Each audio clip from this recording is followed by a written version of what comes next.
Yo, it's your boy Ryan, Northwest Sports Fanatics, back at you with a new video. Today is Thursday, May 9th, 2024, with your boy Ryan and the Northwest Sports Fanatics. Make sure you guys subscribe to the channel. Smash that like button either now or on your way out. Donate to your boy if you can. Cash App $, ORION NWSF, or the YouTube Super Chat right here. We got the NHL Playoffs, West second round, game number 2, Colorado Avalanche versus the Dallas Stars. This was supposed to start about 15 minutes ago, but anytime they do these TNT doubleheaders, normally the second game doesn't get started till about 6:45 or 7 p.m. Pacific. Right now, we got the Rangers beating up on Carolina 2-1 with 2 minutes to go with an empty net. So I assume the Rangers will end up winning, and they'll go up 3-0 in the series. But one of the most exciting series I feel, there's quite a few in the NHL playoffs as well as the NBA playoffs right now. But I really liked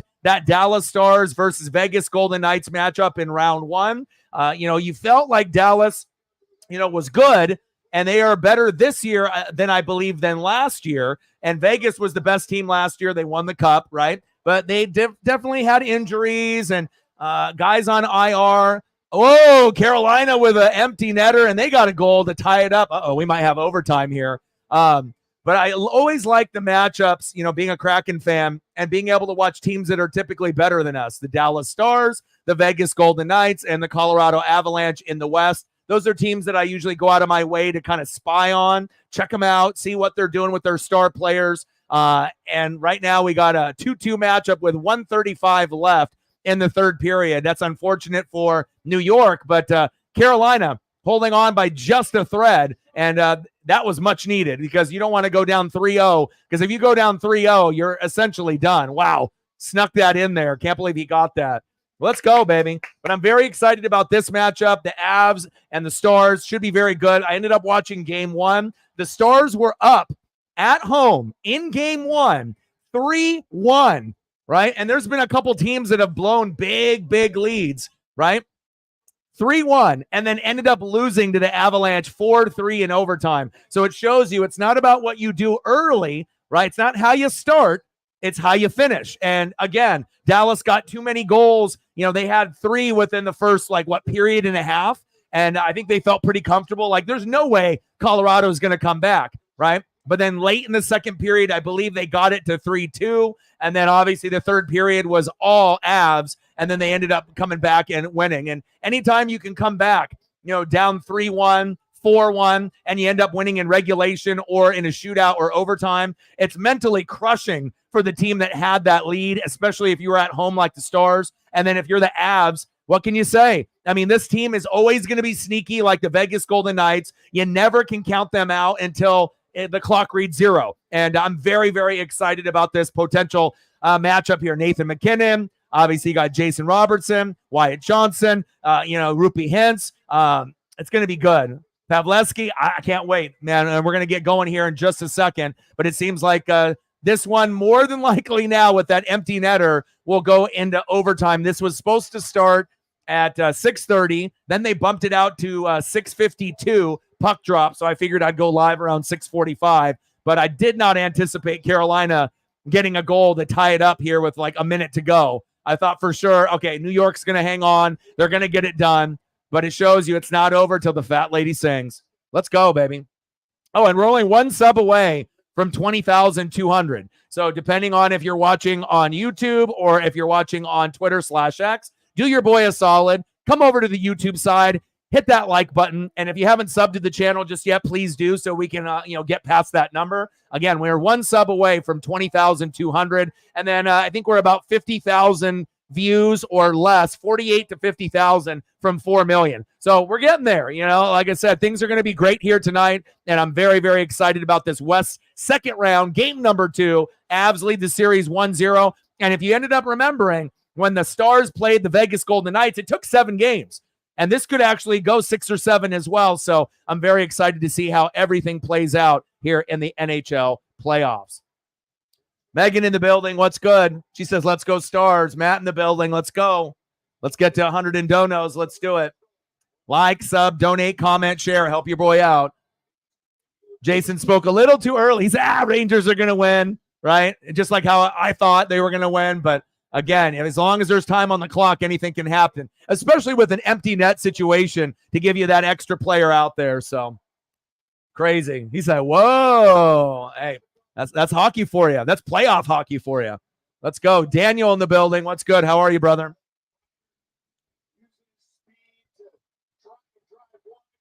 Let's go. We got 54 people watching. Let's get those likes up. Let's try to get to 10 likes sooner than later. And once we get to 10, we'll shoot for 20. And then if we get to 20, we'll shoot for 30. And then obviously on the donos, we're always going to be shooting for a hundo on every stream. So shoot high and then see where it goes. All right, baby. All right, we need 3 more people to smash the like button to get us to 10. We got 55 people watching, 56 now, but a majority of those are going to be on Twitter/X. And hopefully we can end up getting some good support on the YouTube side as well. I bet we'll get the subscriber today. I mean, we got 58 people watching. So even if you're watching on Twitter/X, it's not that hard to go to YouTube, type in Northwest Sports Fanatics, go and hit the like button or hit the sub button as well. So I imagine that we might have already gotten there already. Let's check. Let's take a quick peek. You never know. Sometimes you get them early. Sometimes you don't. Let's take a peek. If I had to take a guess, I would say we don't have it yet, but maybe before the game ends, we'll have one. So let's take a quick peek. Okay, we're still sitting at 1 sub away from 20,200, but I'm pretty confident we'll get the sub here tonight. And if we don't get it tonight, we'll probably end up getting it here tomorrow. Let's go. And again, if you're looking for ways to be able to watch the game, there are a couple ways to be able to do that. If you have TNT, through your cable or through your satellite provider, there's obviously going to be streaming sites that will have a little bit of a delay, but not too much, maybe about 15 seconds to 30 seconds. And then also, if you end up having Amazon Prime and then you have other subscriptions that are attached to it, like Cinemax Online is linked to TNT. They're partnered up. So you can actually watch the game. If you don't have cable and you don't have satellite, you can actually watch the game through Cinemax, their app, through the TV. If you have like a Prime, Amazon Prime, subscription, and then that'll give you another way to watch it if you don't want to watch it on your tablet or watch it, on that type of device. All right, here we go, baby. Let's go. Let's go, baby. Mariners got their ass kicked really, really bad today. And Logan Gilbert, our best pitcher, was on the mound. And I was considering, doing the stream, but I wanted to make sure I took care of Paisley. It's a beautiful 80-degree day, here in Oregon. So I decided to get the basketball, go shoot hoops at the park that I grew up playing ball at. And it was spiritual, because there's a bunch of these like 100-foot trees at this park down the road from my house, about 15 minutes away. And, the sun will shine right into the court. They got a nice little, fenced off area. And in the distance, there's some like condos or apartments. But it felt good to be able to shoot around and spend some time with my Paisley pup. And here we go. Let's get it, baby. Here we go. Colorado Avalanche, Dallas Stars, West, round 2, game number 2. Let's get it. Ooh, he almost scored right out of the gates. Let's go. Tanev, Lindell, Hintz, Robertson, and Stankoven, Nathan McKinnon, Toes, Rantanen, Maka. Let's go. You did, Jason. Thank you, man. I appreciate you. Thank you so much. Anyone that's got an alternate account that wants to help your boy out, there we go. We got it. 20,200 because our boy Jason. Let's go. And then we'll change it up now. 20,300. We're 100 away. Thank you so much. All right, we're 100 subs away from 20,300. Any little milestones that you can hit is very big. Shout out to all the people watching on Twitter/X as well as YouTube. A minute to go. Let's go. Let's go. Nice one shot on goal from the Stars already. And they're going to be making a lot of line changes. Marchment, Heiskanen, Harley, and then we got Ottinger. And Gorgachev in the net. Let's go. Hopefully we get something out of Nathan McKinnon here tonight, a goal or two. Put the pressure on the Stars at home after blowing that 3-1 lead in game 1 and losing 4-3. Definitely tough, for Dallas. But I think they're mentally tough enough not to fold. But let's be honest, anyone that ends up having a game like that happen to them at home, early in the series, it can damage you mentally and emotionally, thinking that, we actually beat the Vegas Golden Knights. We can beat the Avalanche. Fuck them, right? We can do it. We're at home, right? We were good this year. But the problem is, no matter how confident you think you are, whenever you go against the Vegas Golden Knights or the Colorado Avalanche, those two teams never, ever give up until the clock hits zero. And that's very evident of what happened in game one. Let's go, baby. Yeah, embarrassing loss for the Mariners, but we're going to, get that started with the Oakland A's series starting tomorrow. And Brian Wu is coming from AAA. He was injured all year. He'll make his first start tomorrow. So we'll be doing the Mariners and A's on Friday, Saturday, and Sunday. All right, 2 minutes gone here in the first period. One shot on goal for the Stars.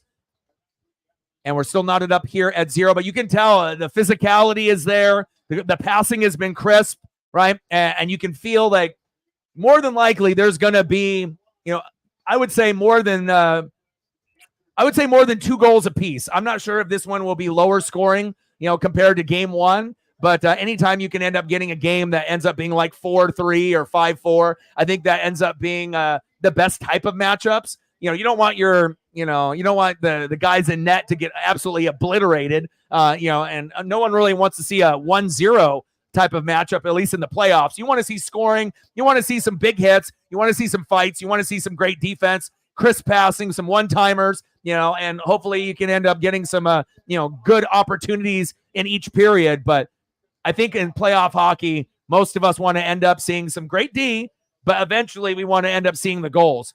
And hopefully we end up getting at least a good fight or two in this matchup as well. But I'm going to be looking at the body language of the Stars as well as the Stars fans to see if they can actually make that difference in this matchup. Because if you end up losing this game, I think the series is over. Because if you end up going down 2-0, and then you're going to have to go back to Colorado, could Dallas win a couple in Colorado? Of course, yeah, they could. But I feel if you can't take advantage of winning the first 2 games at home, or at least splitting the first 2 games at home, it's going to be a long, long plane ride to Colorado. Let me tell you.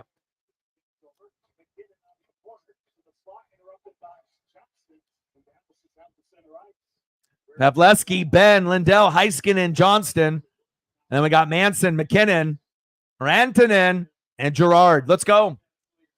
Brendan in the building. What's good?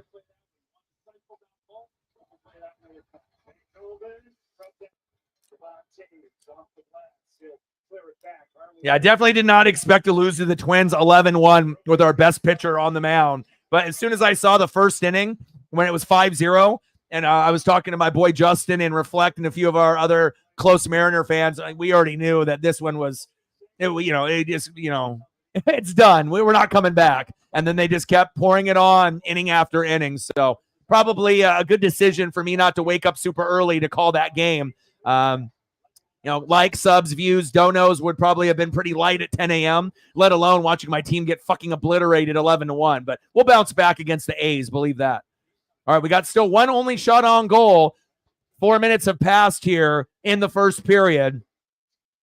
And again, if you miss game one, Dallas leads with a 1-0 lead, and this is game 2, and they had a 3-1 lead and ended up losing 4-3. So you never can count the Avs out in any given situation.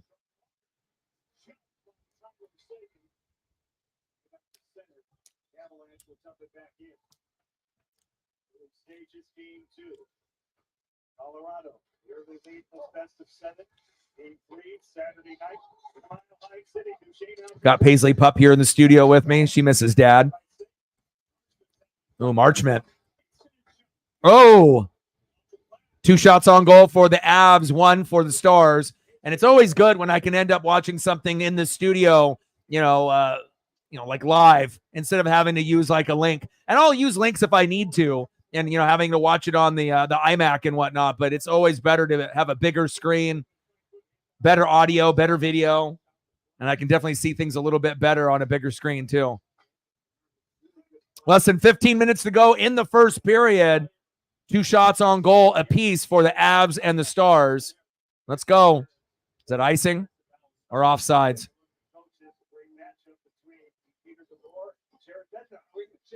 Dadonov, Smith, Steele, Heiskanen, Harley, McKinnon, Toes, Rantanen, McCaw. Both the coaches kind of, for Peter DeBoer, we didn't think we had enough rush chances to get quality chances in the neutral zone. Jared Bednar said, we gave them too many rush chances in the middle of the ice, and we want to eliminate those and be on the right side of the puck, whatever. I was like, I'm confused here before, so they were both saying, right? They saw the same play we were talking about. Let's go. Get into this situation, keep knowing each other very well. Same thing happened in that Oilers and Canucks, matchup yesterday as well. Oilers had a big lead, and then the Canucks fired back and found a way. So I like the intensity that we get, out of these NHL playoff teams. And I know, some people like the NBA. Regular season is a snooze fest for me. The playoffs, they're a little bit better, but not by much. I feel like the overall presentation and the effort by the players is nowhere near what you get in the NHL playoffs. It's a lot more exciting, even if you don't follow both sports heavily. I feel the NHL is a little bit funner to watch and easier to watch. But again, on the NBA side, they may end up losing their rights on TNT. So the only good thing that the NBA has for it is inside the NBA, with Ernie and, Barkley and Shaq and Kenny the Jet Smith. And if they end up getting bought out and they end up going to like NBC, those guys are out of a job. And that's probably the best basketball pre-show, post-show, or basketball show that's out there, on the market. And if you break that off, what do you have? I imagine NBA ratings will go down. I mean, everyone wants to hear the NBA on NBC theme that we used to listen to in the 80s and 90s with Jordan. But again, not having that show is definitely going to hurt the NBA brand. All right, 13:53 left in the first period as they go to a commercial break here. Let's go, baby. 82 people watching. Like, sub, donate, comment, share. I'll help your boy out. And we're at the end of the third period with the Rangers and the Hurricanes. So we'll see what happens there in overtime or a shootout. And again, we're 13:53 left in the first period with the Avs and the Stars. Let's take a peek to tomorrow. Tomorrow's matchup, you got the Panthers and the Bruins in Game 3. Panthers won yesterday, I believe, to tie it up. So that one is tied 1-1. I know Judah is wanting the Bruins to win in that one. And then we got the Oilers and the Canucks. That's another really good quality series there. Could go either way. And you might end up having your champion at the end of the day of the Stanley Cup might be in that particular series. But I feel like the two most entertaining to me are the Oilers and the Canucks, and then this one with the Avs and the Stars because they're so evenly matched. All right, baby. Let's take a quick look at some of the MLB scores while I'm just waiting here. White Sox 3, Guardians 0 in the top of the 7th. Brew Crew 7, Cardinals 1, end of the 8th. That's tough for Sarah and John. Cardinals are not very good or competitive this year. Angels and Royals 0-0. Diamondbacks 5, Reds 4 final. Twins 11, Mariners 1. That one hurt. Rockies 9, Giants 1 final. And then the Astros beat the Yankees 4-3. And then we'll be live streaming tomorrow at 6:30 between the Athletics and the Mariners.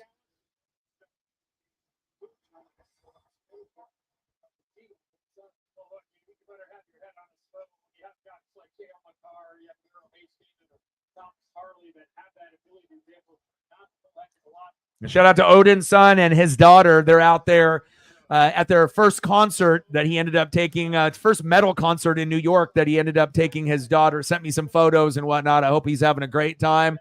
It's always good bonding time when you can end up spending it, with family. Big facts. All right, we got 3 shots on goal for the Avs, 2 for the Stars. Less than 14 minutes to go in the first period. Passing has been crisp, right? It's been very physical out there. And someone is going to pop off here sooner than later. You can just feel it. But emotions are at an all-time high, and you can definitely tell the Stars crowd is a little on edge. But again, once that first goal gets scored, if it ends up being Dallas, then that'll definitely take the nerves off. Now, if the Avs end up scoring the first goal or first couple goals, I feel at that point the crowd will be totally out of it, and that'll fall into the Avs' favor. Tanev, Hintz, Robertson, Harley, Stankoven, Manson, Wood, Gerard, Colton, Garaventa. Oh, Gerard, I see you.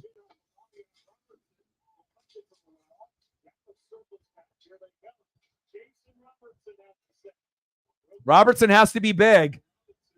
You know, every main piece that you have, you know, Marchment, Robertson, you know, Pavleski, Rupi Hintz, you know, every single one of your studs and stars needs to step up. You can't have just like one guy out of the 4 or 5 play well, because that's what happened to Dallas last year. And what happened, you know, they ended up, you know, getting past that first round, you know, ended up beating the Kraken, but it just wasn't good enough to take that next step, you know, to get to the Stanley Cup Finals. So, you know, if they want to end up getting past the Avs and trying to get their dreams to come true, you know, going back and tapping into a little Mike Modano, you know, you're going to have everyone locked and loaded, and everyone's going to have to produce. All right, show me something, Nathan MacKinnon.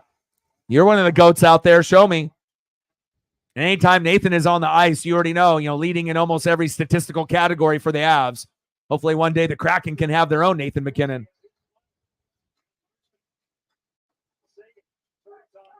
Let them know.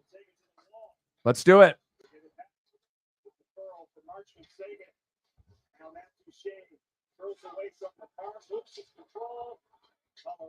Will survive that. It was a good stop there by Alexander Georgiev. Shot off at Duchesne. It just hit him. He was standing almost, you know, straight up and just caught him. And Matt, if you can like and retweet the live stream, if you haven't done that already, I know Megan did it. If you could do that as well, that'll help us get some more people in here also. We got 85 people watching through Twitter/X and YouTube. We just ended up hitting 20,200. We ended up getting another sub from someone on YouTube or Twitter, so I appreciate that. Now we're 99 away from 20,300. There we go.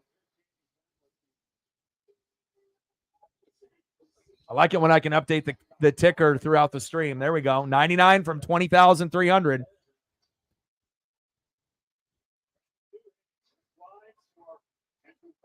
Suter, Dadonov, Smith, Lundqvist, Johnston.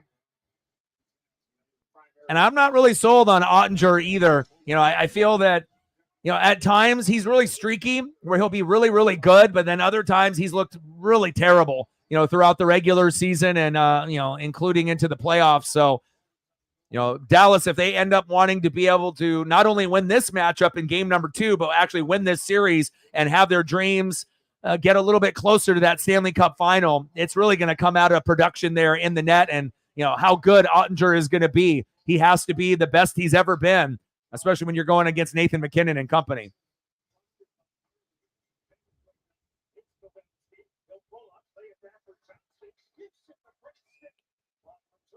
Good save.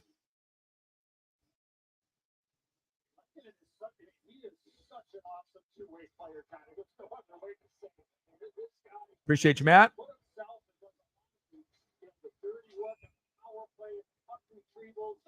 Seems to be in the right place at the right time, all the time on his side of the blue line.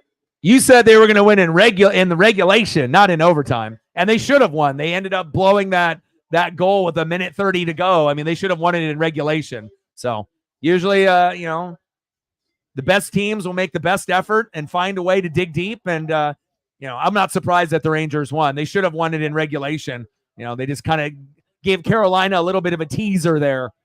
But that one could definitely end up in a sweep.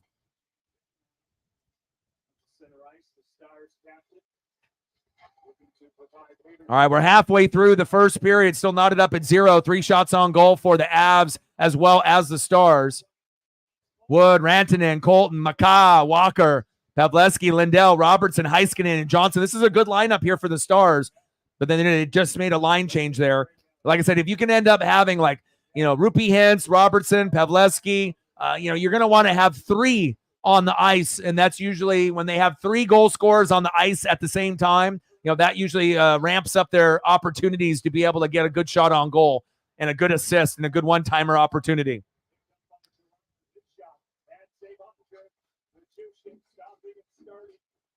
But they're definitely flying around. And again, if you are looking for a link to watch, if you end up having a Prime account, it's live through the Showtime app, TNT, as well as streaming links.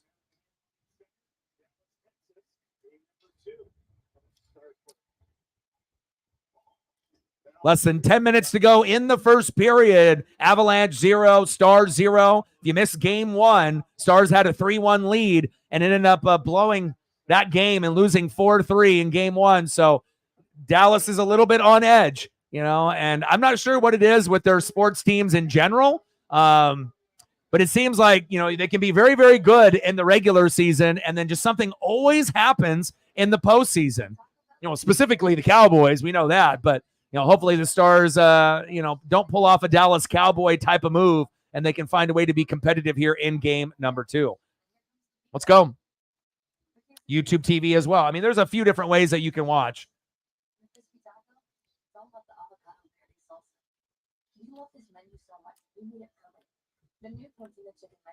Let me take a quick peek. I want to look at tomorrow's schedule here real quick. All right, Saturday schedule. All right, we got Athletics and Mariners at 6:30 tomorrow. Athletics and Mariners at 6:30 on Saturday. And then Athletics and Mariners at 1 on Sunday.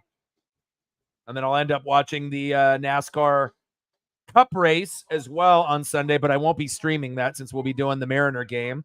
And we are going to be going to Darlington. That'll be fun. It's been a great year for NASCAR Cup, for sure.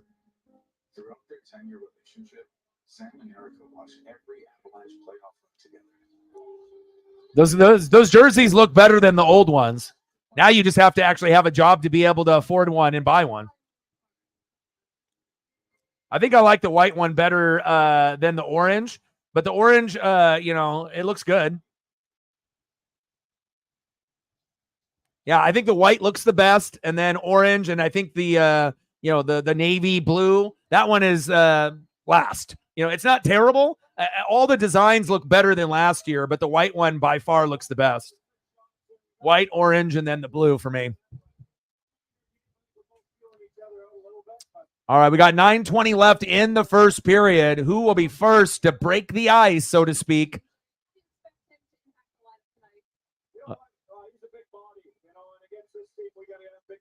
Who will give up that first goal? Attinger? Oh, go good, Jeff. We'll find out.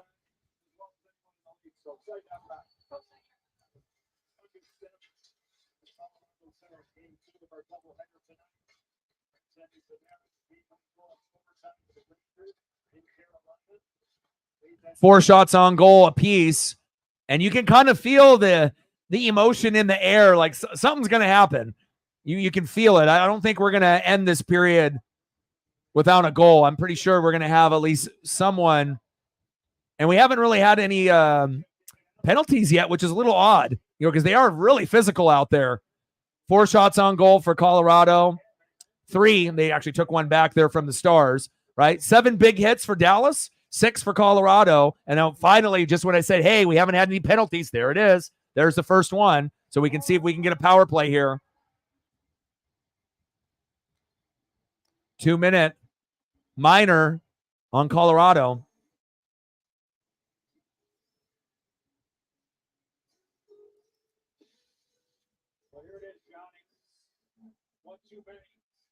And we got 90 people in the room watching. Shout you out.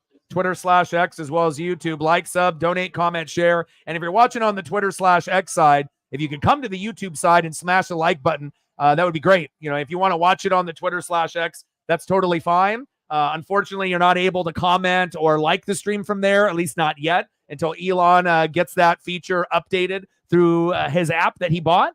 And hopefully they'll end up being like a donation button on there at some point as well. But liking, commenting, donating, really at this point you can watch through Twitter/X. But other than that, that's pretty much all you can do. Besides, well, you can donate on the Cash App side from there, but that doesn't really have anything to do with the app itself.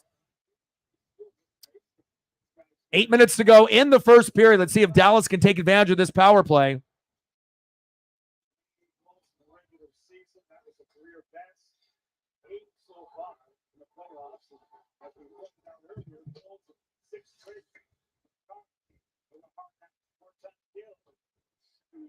Come on, Dallas. Show me something. See if they made another line change. Deshanes again. Marchman, Harley, Johnston. Offsides.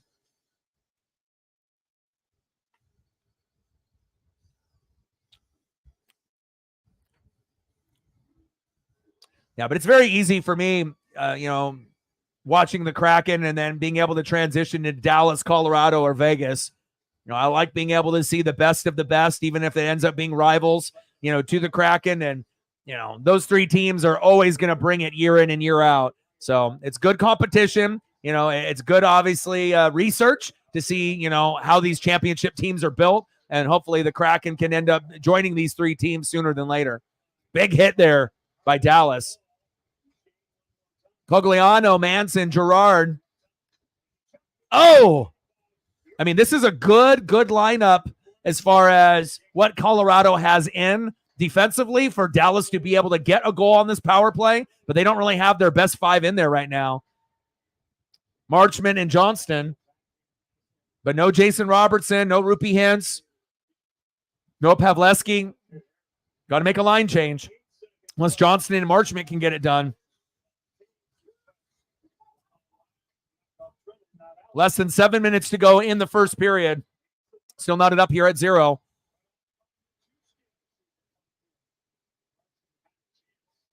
Marchment had a slight chance there. Here we go. Now a line change. Tanev, Lindell, Rupi Hintz, Robertson, Stankoven.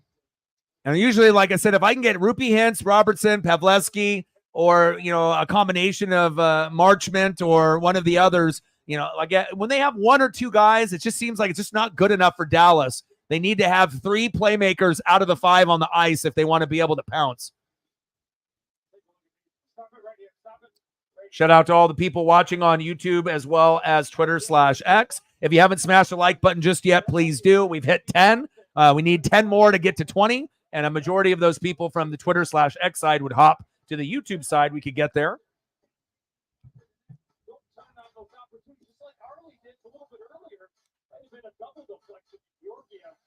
We got 80 plus on the Twitter/X side, 10 on the YouTube side.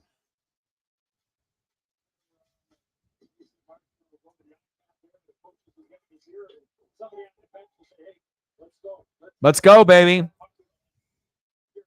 Stars crowd is just ready to erupt. They've been drinking since 9 a.m., and they're already a little bit on edge and depressed after blowing game 1 2 nights ago. But you haven't really seen them, jumping up and down. You don't see them waving towels. They're relatively quiet right now, and I think they're very, very nervous. And, as soon as Nathan McKinnon can find the crease, either one or two things is going to happen. It's either that they're going to be quiet for the rest of the matchup for the second and the third period, or if Dallas can find a way to get another power play and they can score first, that might be able to give them that energy from the crowd to maybe sustain, that energy going into the second and the third period. Less than 6 minutes to go in the first period. Still knotted up here at 0. 5 shots on goal for Colorado, 3 for the Stars. Big hits, 8 for Dallas, 6 for Colorado. 4 penalty minutes for Colorado, nothing for Dallas. And faceoff percentage has been pretty good by the home ice squad, 53.8% faceoff percentage so far.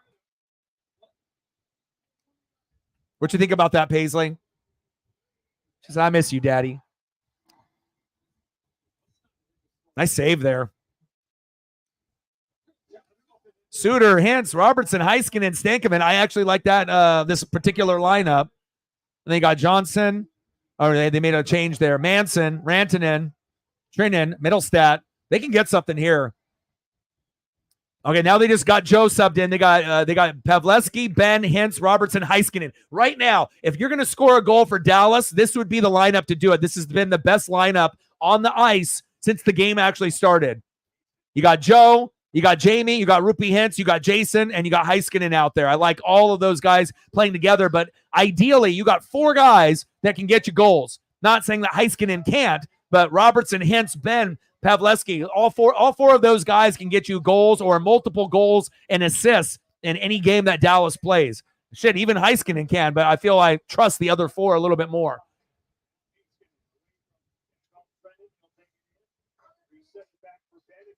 Plus, Heiskanen is a defenseman, so you're not going to see him have as many opportunities as the left wingers, as Ben and Robertson, or as the centers with Joe and Rupi. Oh, they're scrapping. Good defense there by Colorado in the power play. Oh!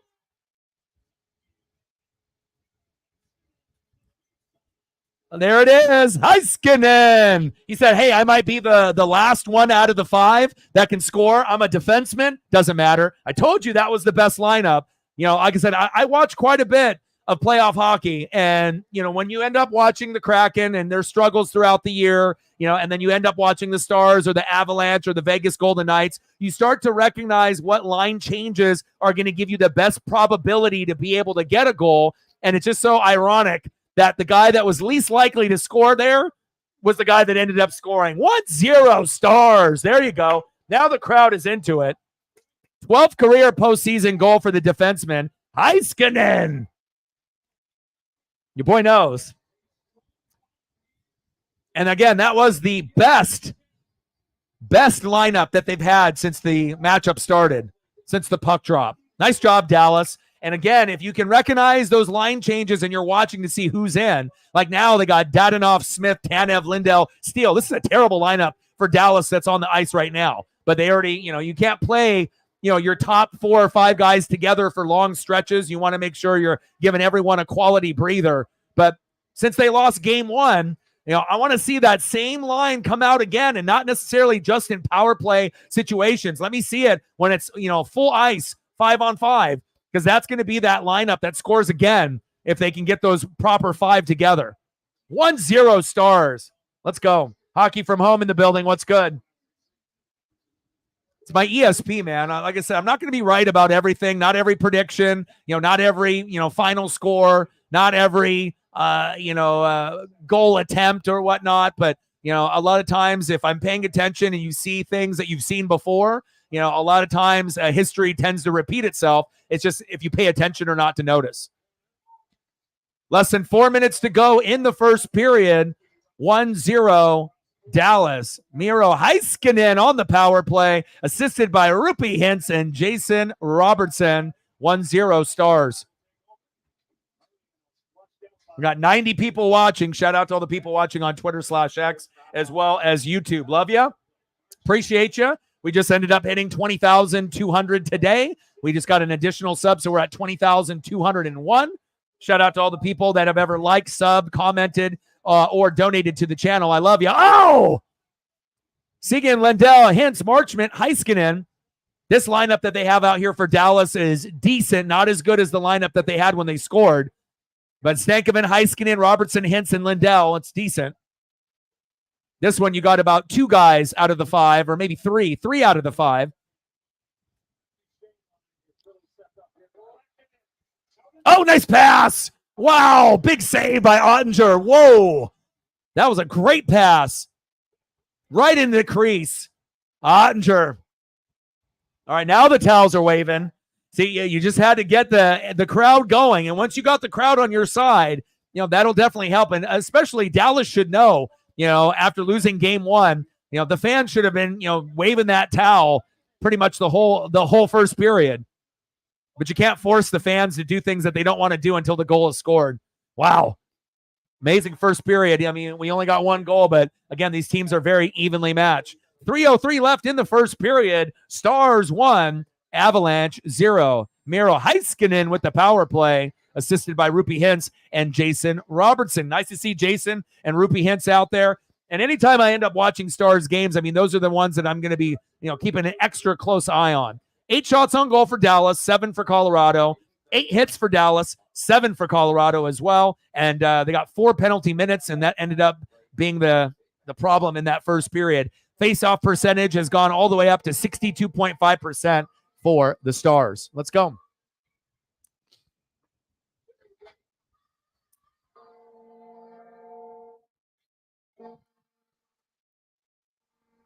These guys will make bundling our home and car insurance easy. We saved a lot. Let's go, baby. How you doing, Paisley pup? You okay? My pup's in here just laying down next to me.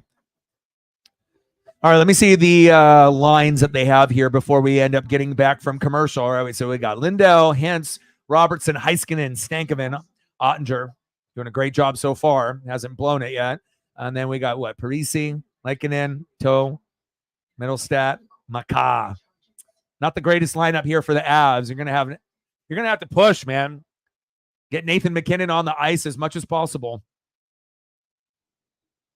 go back to goal. There's Barrow Haskin, but I want everybody to keep an eye on this man right here. That's roping. Puck retrieval on power play. Gonna let it roll. We see the replay again. Look where he comes. Comes right in there. He gets the puck, and now all of a sudden Dallas is able to go to work, and it hits the Hintz is a gamer too. You know, that's a guy that can get a goal or two or three, and he can get an assist, you know, or two or three. You know, he's money. Always in the middle of whatever Dallas has got going on. All right, less than 3 minutes to go in the first period, 1-0 Stars. All right, what do we got for a lineup here? Okay, we got Hintz, Robertson, Heiskanen, Lundqvist, and Stankoven. This is actually a decent lineup for the Stars. Parise Lankinen, McKinnon, Toes, and Walker. Come on, Nathan. that line. It's exactly easy up there with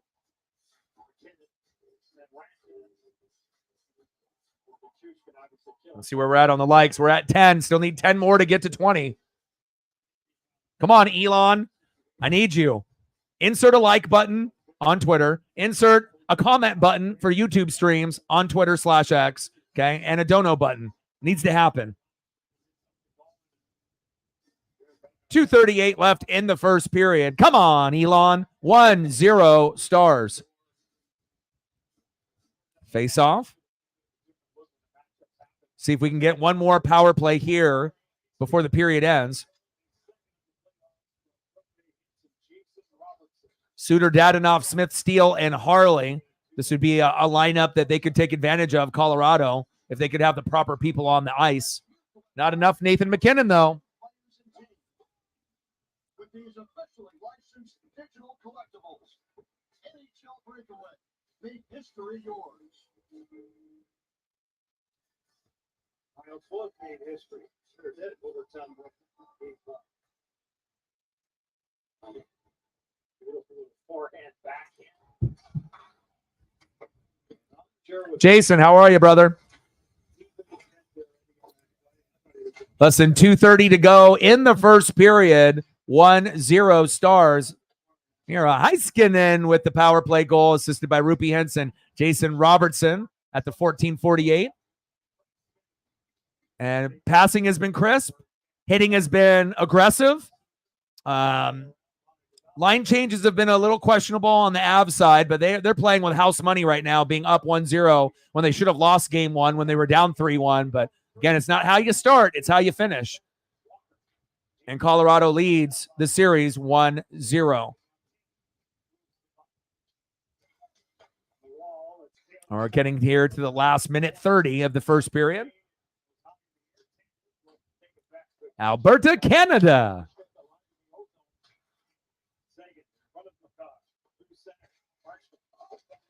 Suter, Dadonov, Smith, Steele, and Harley. If the Avs were smart, they would end up getting the best lineup that they have here in the last minute 30, and having Nathan McKinnon on the ice. You know, sometimes you get teams that get a little lackadaisical in the last minute 30, 2 minutes, and, you know, you can end up getting goals late in the period.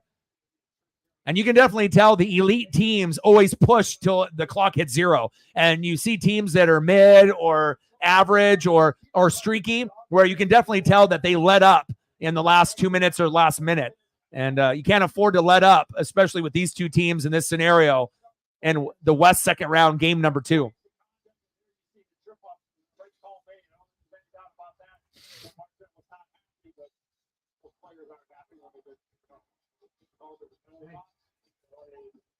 Opportunity here late in the first period for the Avalanche, who were absolutely perfect in game 1, 2 for 2. Out the streak back in, go back to the regular season, got the fourth score of their last 6 power plays against the Stars. Will draw Tatum McCarr, move the ball. Stars will get his rights.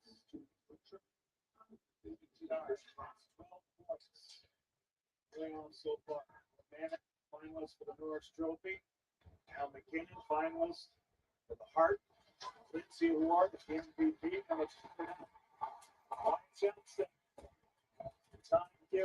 The Paisley Pup wanted to make an appearance. All right, we got less than 30 seconds to go here in the first period. Colorado finally gets a power play. Nice to see McKinnon on the ice here late. Maka. Oh, good defense there.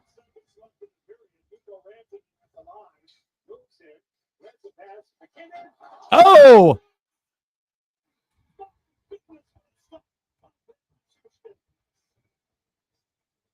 How did that get saved? That was unreal. Are you kidding me?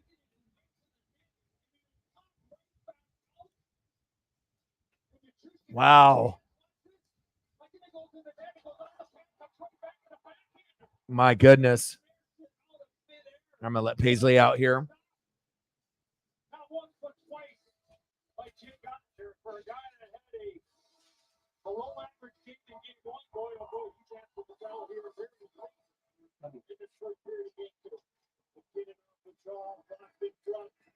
End of the first period, 1-0 Stars.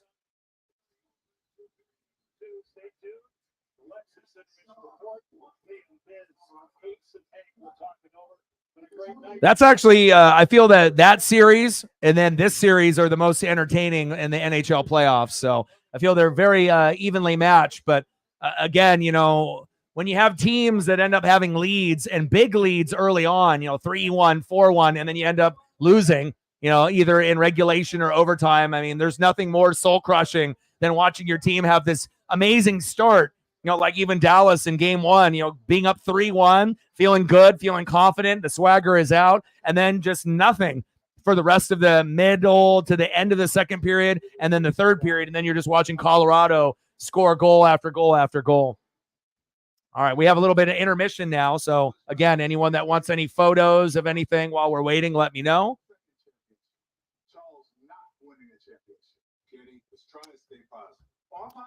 Like, sub, donate, comment, share, help your boy out. All right, let me see what we got going on here. Anything else that's going on? We got the Royals and the Angels, the White Sox and the Guardians, and then we got the Mavs and the Thunder. So I'll turn the Mavs and Thunder on, I guess, while I'm waiting.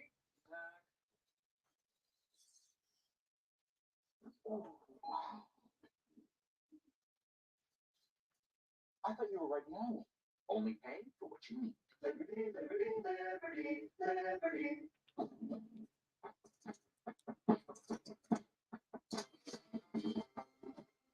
And if you want to do anything throwback photo wise of favorite players or whatnot, just comment below and let me know. And I got you.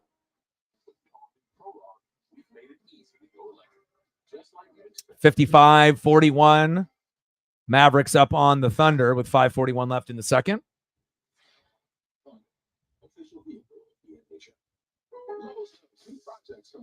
So we have answers, like how to keep your yard looking lush. Which paint color matches your bold style? And we got 90 people in the room. Like, sub, donate, comment, share. Help your boy out. We got you. Which one do you guys want? Still need 10 more likes to be able to get to 20. So if we get a few of those people that are watching on the Twitter/X side just to hop to YouTube for a split second to smash the like button, it would definitely help us out.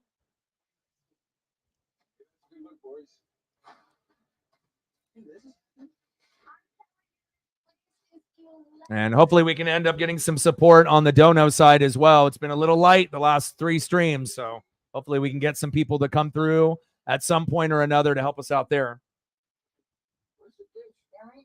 You're telling me you can get direct TV, the good stuff, and you don't need a satellite dish?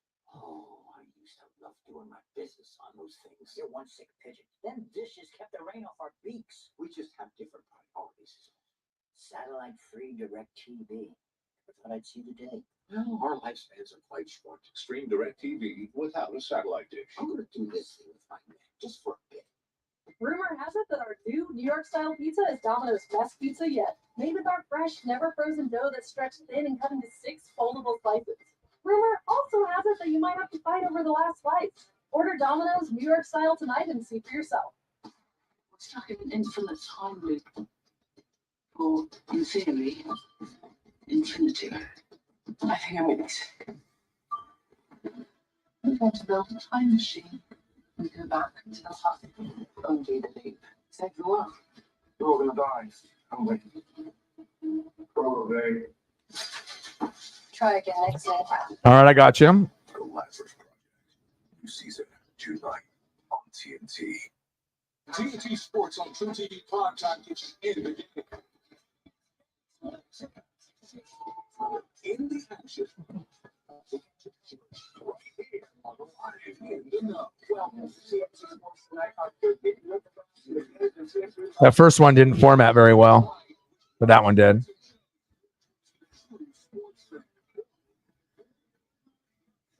Keep me busy. End of the first period, 1-0 Stars.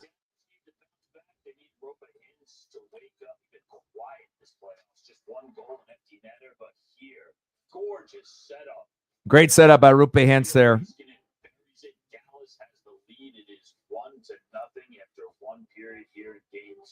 So welcome everybody inside. Lee McHugh, Paul Bissonnette, Hanson Carter, and Henrik Lundqvist. We're going to talk dueling goalies just fixed. They both made some fabulous saves.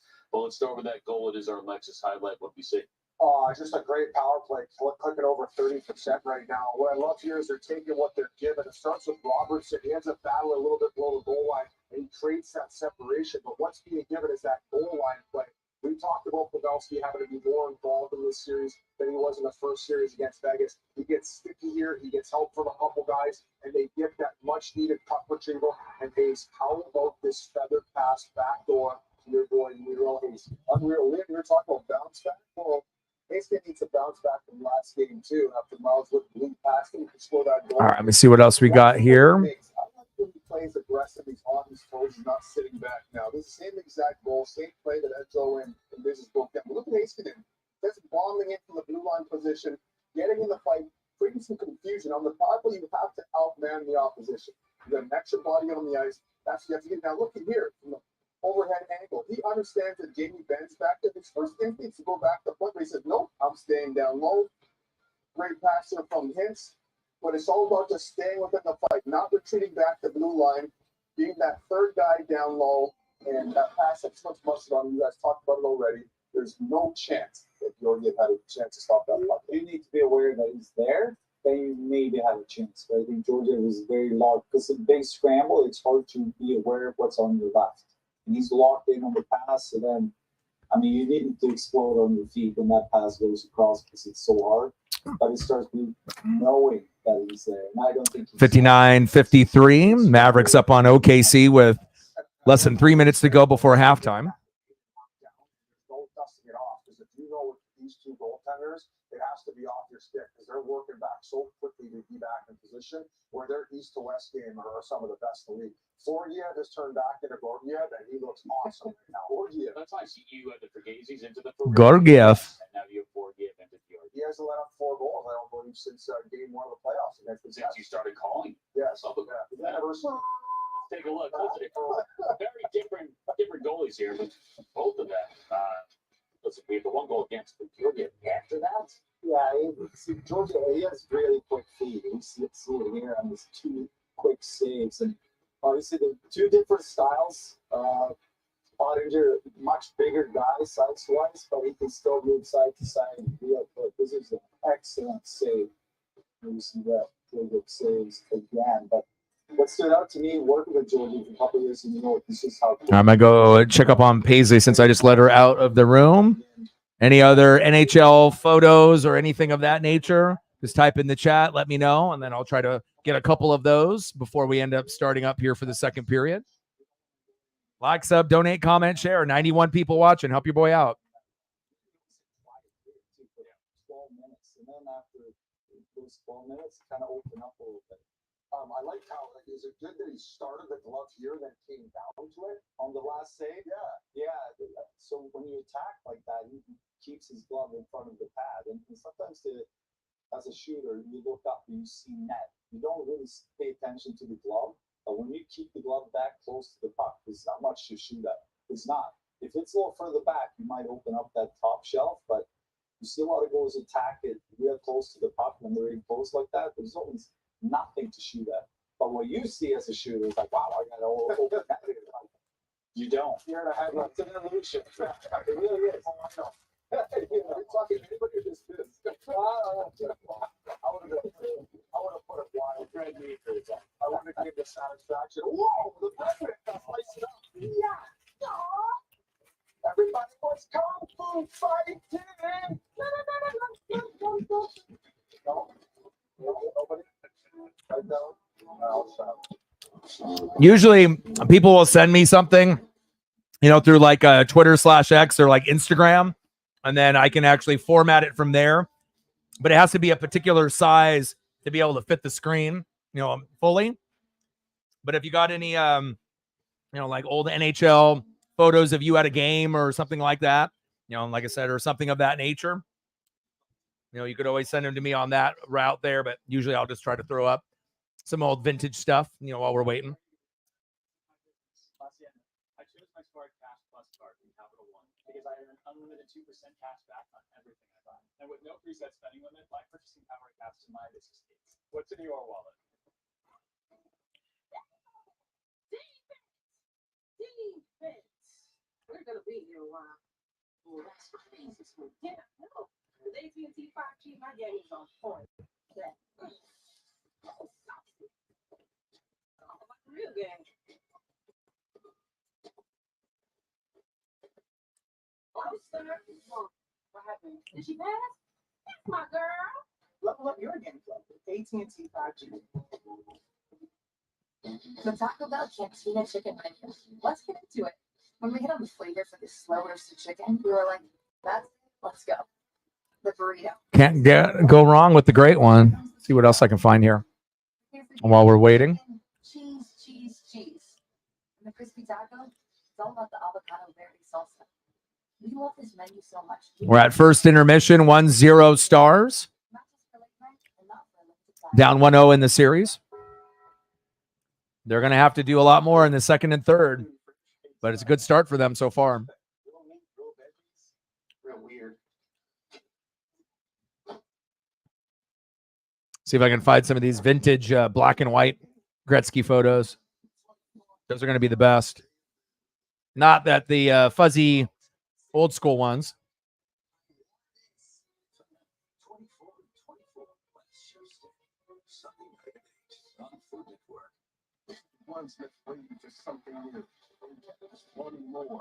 Like, give me ones like this.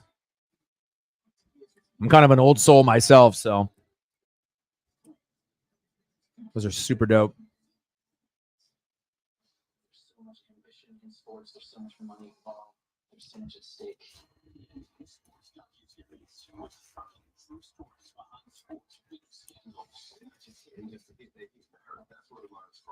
Oh, nice. All he wanted to do was get his revenge. That's all pushing back that he's done anything wrong. His reputation could be worth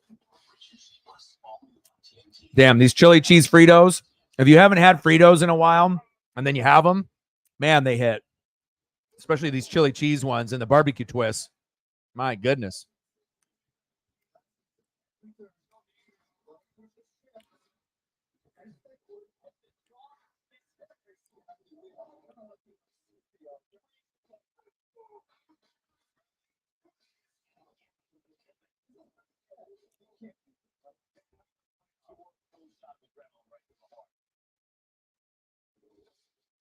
Welcome back. Take a look at our DraftKings Sportsbook odds. To win this series, the Avalanche minus 200 odds. The Stars in there plus 170. It is not too late. Download the DraftKings Sportsbook app. Use promo code SKATE. New customers spend $5. Get $150 in bonus bets instantly. Oh, yeah. The bread man baking right now. Raleigh in a whole world of trouble. Remember, after the playoffs, Carolina was the odds-on favorite to win the Stanley Cup, and now they're down 3-0. Yeah, why would anyone think that Carolina would win the whole thing? I don't think anybody. Some people thought, but I think most NHL fans thought they weren't. I don't know where that came out of. Based on they're going to go all the way. When I saw those odds before the playoffs started, I kind of laughed. I was like, not going to happen. But again, sometimes they feel they know.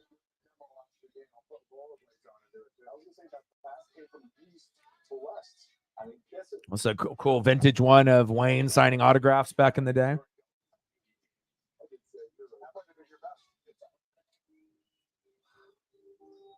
Incredible, isn't it?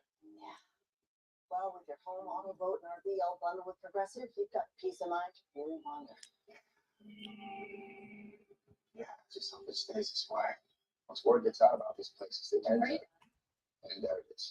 Well, at least your vehicles are protected. Hey, fam. I'm just at this beautiful lake that I just discovered. Practicing gratitude, manifesting abundance. Time sales kingdom on the planet PAs as powerful. Listen to me closely. Visually stunning. It's certified fresh. On the planet of PAs, so you can G. Of course, it stops loading at the best part. I wasn't eavesdropping. Yes, I was. You need Verizon. Get their crazy powerful network out here and get 6 months of Disney bundle on them. And it is all good. That's right. Stream on the go with 6 months of Disney bundle on us. All your favorite content from Hulu, Disney Plus, and ESPN Plus is all yours. And watch it all on the new Galaxy S24 Plus, also on us. Only on Verizon. Chipotle's Chicken Al Pastor is back, and it's fire on every level. Fresh chicken, hot off the grill, mixed with burrito peppers, a splash of pineapple, and fresh lime. It's where fire meets flavor. Chipotle's Chicken Al Pastor. The wait is over.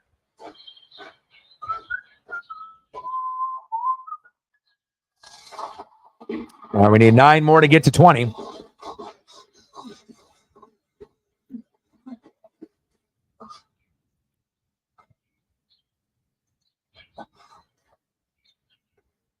Hey, Mr. Poacher. Yeah. Tired already? Here, have a Red Bull. And then, Then run faster. oh, Red Bull gives you wings. You get better when you're not blamed for a condition you can't control. You'll get better when your pain isn't minimized, dismissed, forgotten. We will never stop trying to get better. Because when medicine gets better, all of us can get better. Here we go. Absolutely incredible.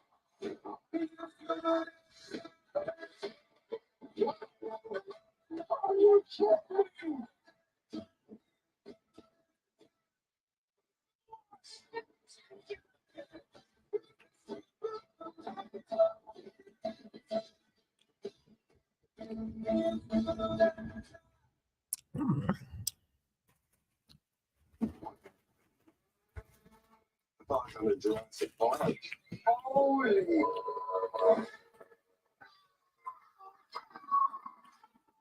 This is the ultimate challenge. 20 miles in 40 days. Oh my god. You cannot do this. Nobody out here can day 22. This one. NHL on TNT is brought to you by Discover. For every for everything. And by Zilla. Ancient Tour. Long total. Down forward from the old jet.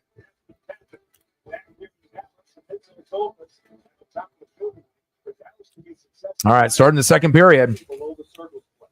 Did they do it? I think for the most part they did. I think And these chili cheese Fritos.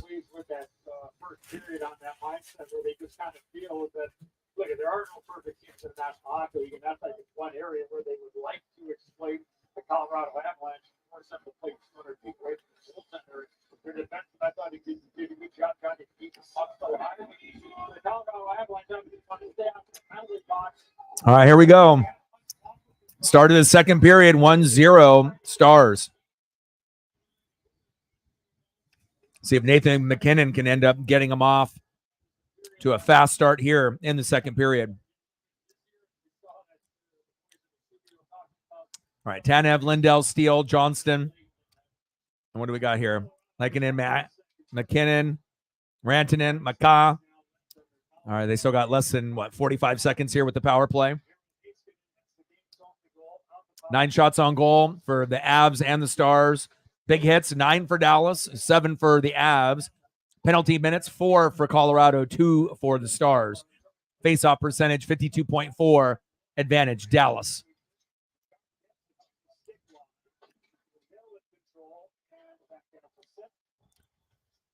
Avalanche down to 18 seconds on the power play. By Jacob, you're out. Anthony broken up by Sam Steele. He'll float it out. Final push here for Colorado. They get nothing in the power play. All right, here we go. Full strength.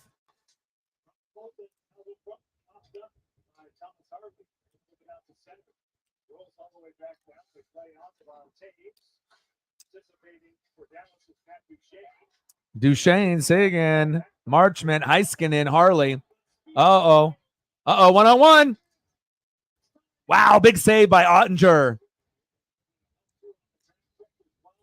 Got to have your head on a swivel.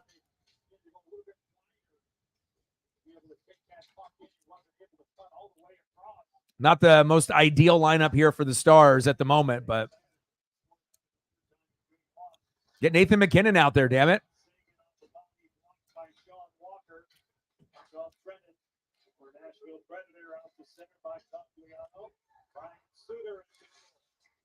Cogliano, Manson, Trainin, Walker. Oh! What a pass. Wow. Rupi Hintz. You know, one of my favorite players on the Stars. You know, he's always a guy that's going to be in the mix of something. And there he is, assisted on that first go by Heiskanen. He said, hey, let me get my own. Lundqvist and Marchment. Wow. 2-0 Dallas.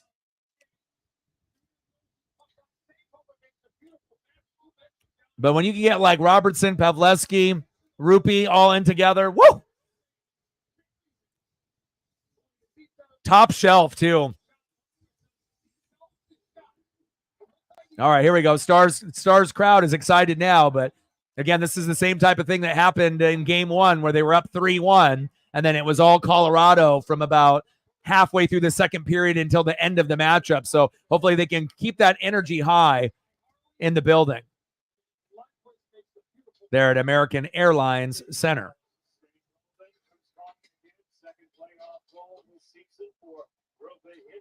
Yeah, I'll like I said, yeah, if you have a Twitter/X account and then you just follow me and then you can send me a message and then I can, you know, pull up some, you know, if you have some old school like hockey photos or things of that nature. But like I said, if you either one, Instagram or Twitter/X, whichever one is easier for you. But I usually we'll show photos. You know, when I end up doing other streams, I'll usually do it, you know, based on when people donate, you know, so whatever their favorite player or thing is, you know, but sometimes when things are a little bit slower on the support side, I'll just do it anyways. But usually during intermissions, that'll be the time to, you know, throw up some vintage photos of our favorite players, you know, to kind of just pass the time. I mean, I'm usually trying to plug into another game that's going on, you know, during intermission, but I can always multitask. So 2-0 Stars. Let's see if Colorado can answer back. And hopefully we can get one of our goats to come through to show some love. Oh, big hit. Av player down. Looks like they're going to fight. Is that Jamie Benn? Toes is down. He got fucking blasted. Was that by Jamie Benn? Jamie Benn blasted his ass. We got a couple players down. Let him fight.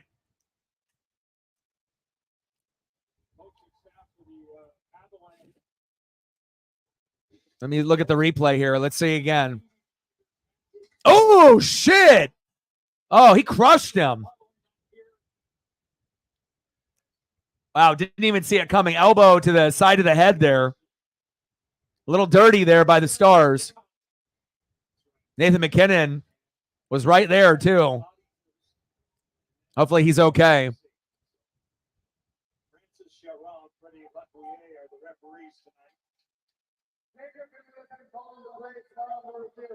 Oh, it's a review going from either a major to a minor. Jamie Benn, minor against Devin Toes.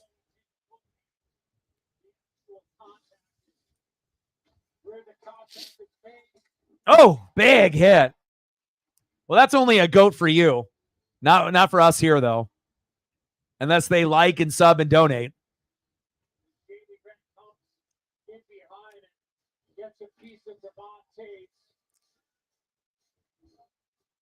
Yeah, but I don't know, man. You might not see them until football season.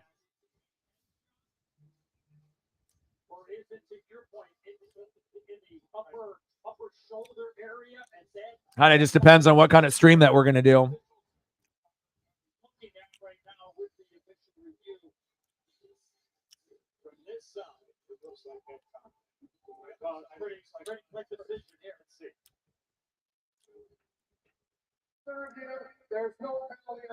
Wow, no penalty on the play at all. Wow. Wow. Interesting. Avs are like, there's no way. There is contact. Hit him in the head, man, with the elbow.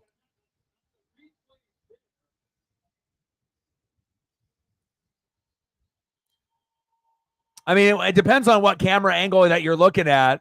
You know, like one camera angle doesn't look that bad. It's like kind of a shoulder. And then the other one, it kind of looks more like the elbow to the jaw or the side of the head.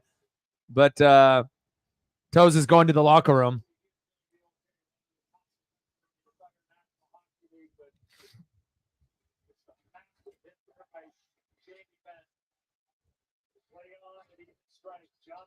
Leafs fired their head coach.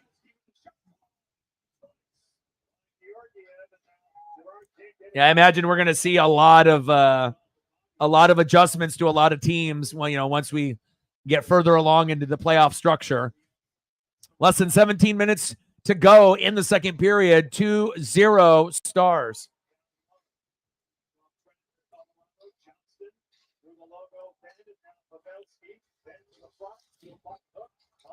It's all good. If like I said, if it's, you know, you having problems with your apps there, you can just let me know who your favorite players are, and then I can find some HD 4K photos. And it could be old school stuff from, like, you know, the 70s or the 80s or 90s. It doesn't have to be current. You just let me know during intermission what you want to see, and I got you.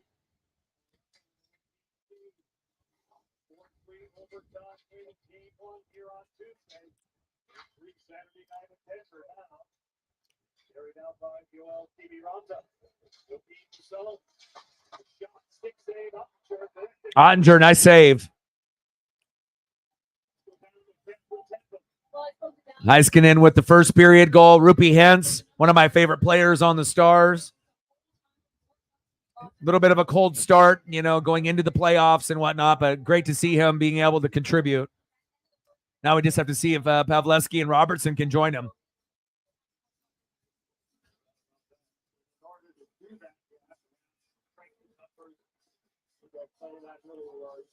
Yeah, I'm not sure. You would probably have more insight on that, you know, depending on you know, what teams would be interested in Hack after getting let go from the Kraken. But that definitely could be a possibility. I don't know what the percentage is of guys that, you know, got fired, went to another team, got fired, and then went back to their original or one of the older teams that they, you know, used to coach. I mean, it is possible. Or they might just go into a different direction. It kind of just depends on what kind of qualified head coaches are available, unless they end up going for someone else.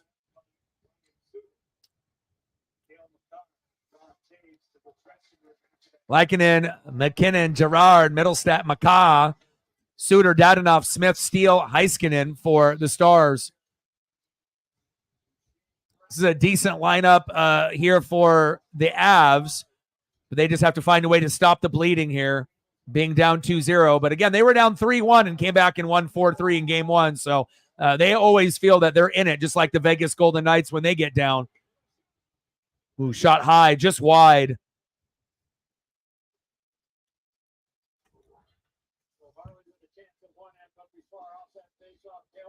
I mean, I'd like for Hack to have a job. So I mean, if that's the job that he ends up getting, that would be great. I'm not sure how the Maple Leaf fans would react to that. I mean, I imagine some would like it, some probably wouldn't because he's already been there. But I guess it just depends on your personal feeling about him while he was there. But we'll see. We will see. Less than 15 minutes to go in the second period. 2-0 Dallas. 12 shots on goal each. Big hits. 12 for Dallas, 8 for the Avs, 4 penalty minutes for the Avalanche, and 2 for the Stars.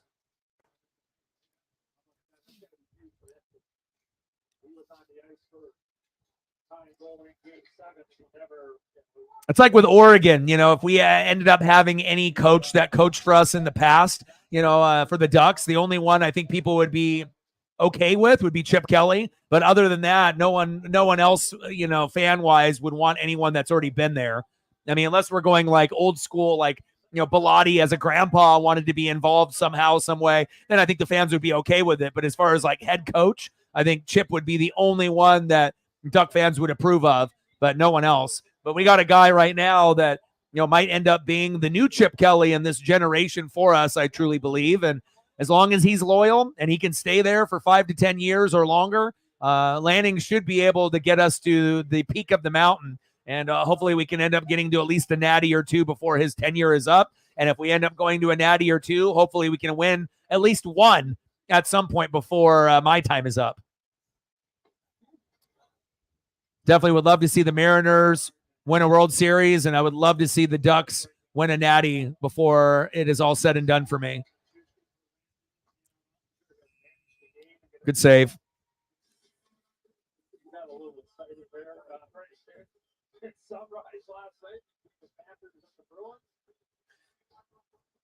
Yeah, but I think a lot of Duck fans knew that it wasn't going to happen. That he was, especially, going from place to place. And UCLA wasn't the most ideal job, but it was a starting point, just to at least, see what you could do with limited talent and to see how you could compete against the big boys in the Pac-12.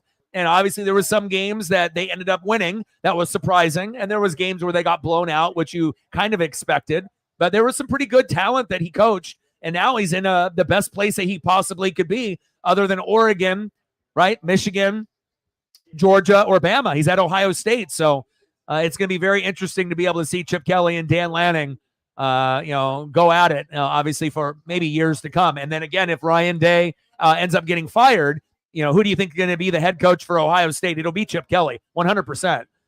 They won't just keep Chip Kelly at OC. They'll promote him to head coach based off what he did at Oregon in the past. So, but I don't see that happening anytime soon unless Ohio State ends up, having a couple bad years, where they're not the champion in the Big Ten, or if they finish in like 3rd or 4th, like much lower than anticipated.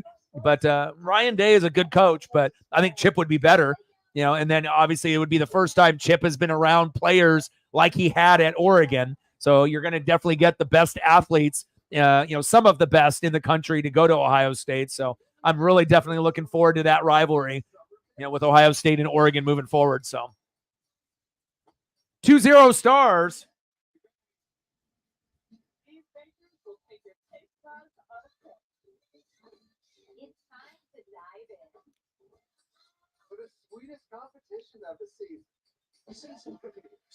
Lord of the Rings. Yeah, I saw that. And then I also saw another post that was going over some of the new shows that are dropping in June. I don't know if I still have the post, but like one of my favorite shows is The Bear, and that is going to be debuting June 27th. But I think there's like a Star Wars show that's going to be, I assume, on Disney Plus, like in the beginning of June.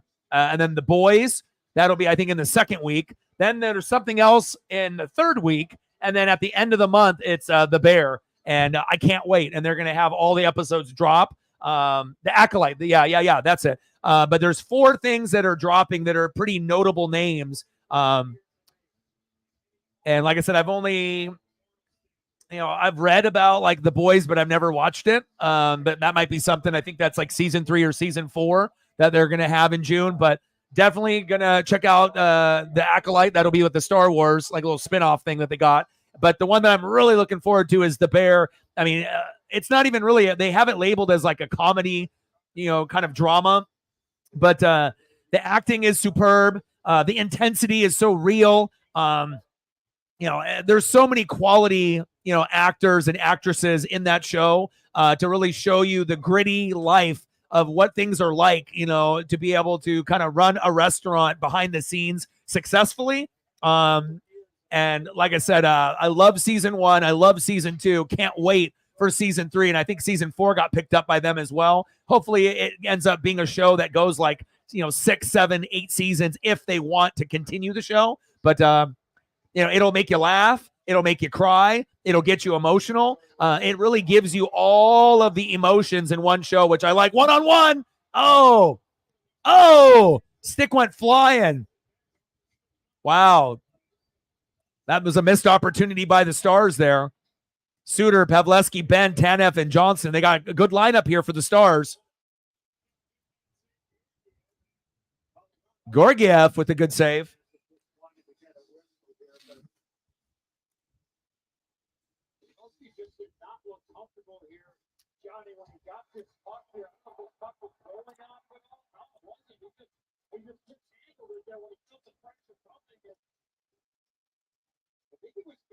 There was a little poke check. Just lost it there, too. Come on, Joe.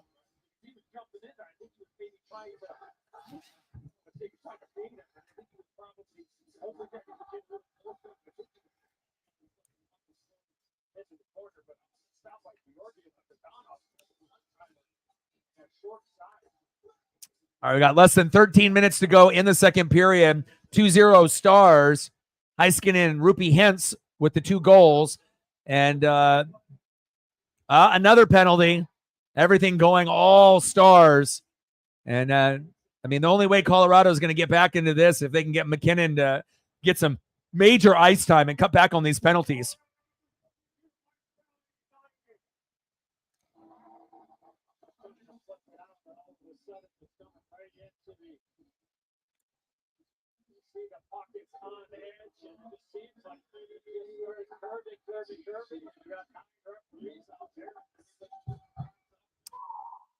Got 93 people watching. Shout out to all the people watching on Twitter/X as well as YouTube.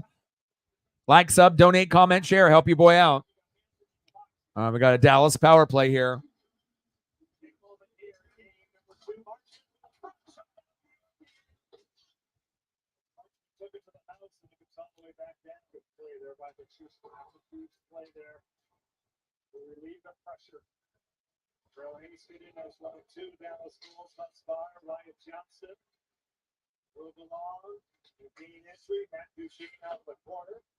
Let's see what we have in the lineup here. Duchesne, Seguin, Marchment, Robertson, and Heiskanen. Training Gerard Maca.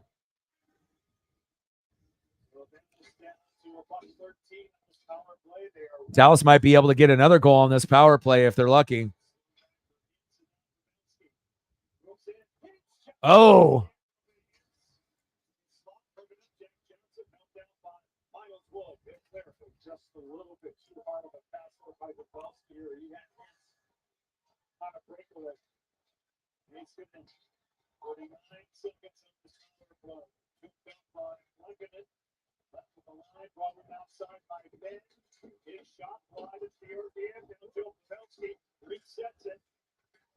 Pavleski, Ben, Hintz, Robertson, Heiskanen. This is the same exact lineup where they scored their first goal.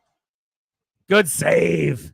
But this is the best lineup right here. They got Pavleski, Ben, Hintz, Robertson, and then they just made a switch for Heiskanen to Harley. But if they would have had that same 5, that's going to be the lineup that scores goals for Dallas the most.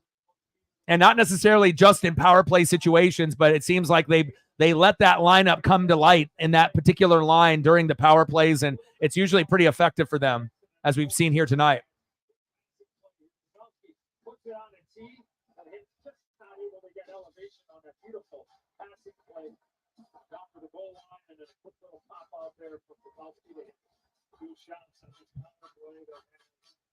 31 seconds left in it. Dale McCaw. Face-off win there by Trennan. Trennan, Gerard McCaw. They're just trying to hang on for dear life here. And hopefully once they can go full strength and we get McKinnon back on the ice, then maybe can cut this down to 2-1. Nice little check there by Colorado. Georgiev, I mean, he's been busy. Oh, Chippy.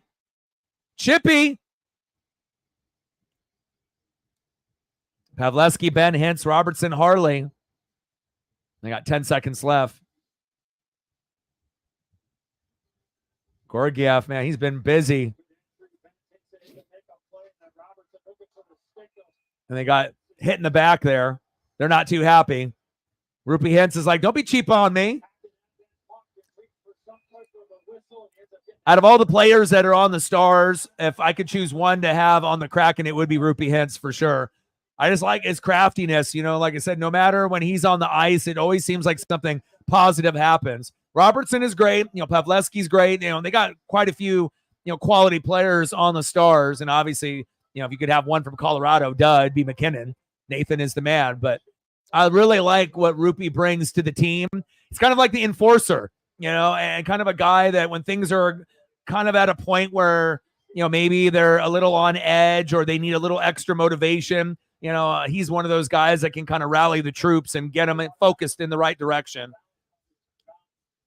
And sometimes those kind of players end up not necessarily being defensemen all the time, you know, like a Draymond Green or like a Ben Wallace, Rasheed Wallace, Dennis Rodman. You know, sometimes you need those type of guys, you know, on the NBA side to be an enforcer. And normally on the NHL side, it's going to be a big defenseman, you know, a guy that fights, a guy that's a hard hitter, a guy that doesn't matter. He'll match up to anybody. But every once in a while, you'll even get centers and forwards that can have that similar type of role. All right, we're halfway through the second period, 2-0 Stars. Scoring chances, 15 for Dallas, only 5 for the Avs.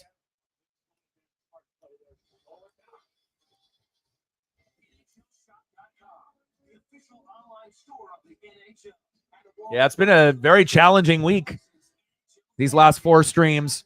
But we got to just keep grinding, man. Grab some subs, get some more views.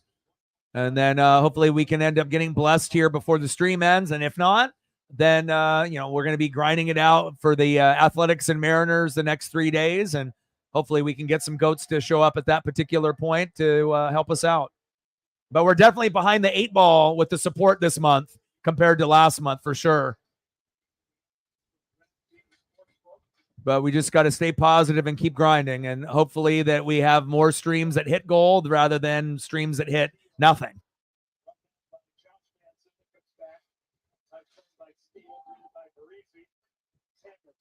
Can't pay bills with a 0.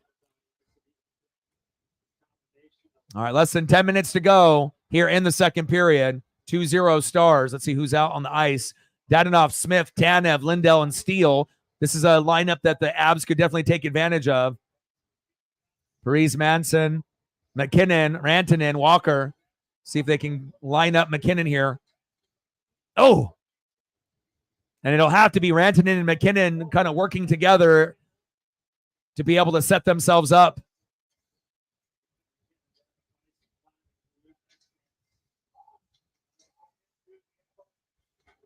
But Ottinger has been doing much better here tonight than in some of the games that I've seen previously. So good for him, especially after losing game 1.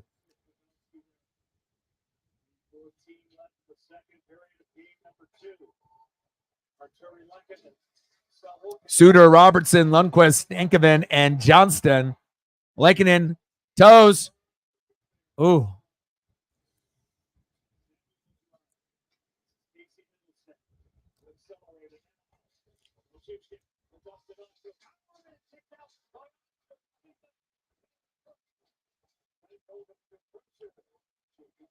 No problem. I know that you always do when you can. It's just I'm worried about, you know, others. You know, like I said, you need to, you know, like I said, support needs to be a group thing, not just like a 1 or 2 people type of thing, you know. And of course, when you have a few people, you know, they can definitely, you know, hold it down. But again, you know, you need to be able to have a group to be able to have things be successful. So hopefully things can get better. But this week has been challenging to say the least. It hasn't not been very good. But again, I just have to keep positive. But I know that you will always do what you do and go above and beyond whenever you can.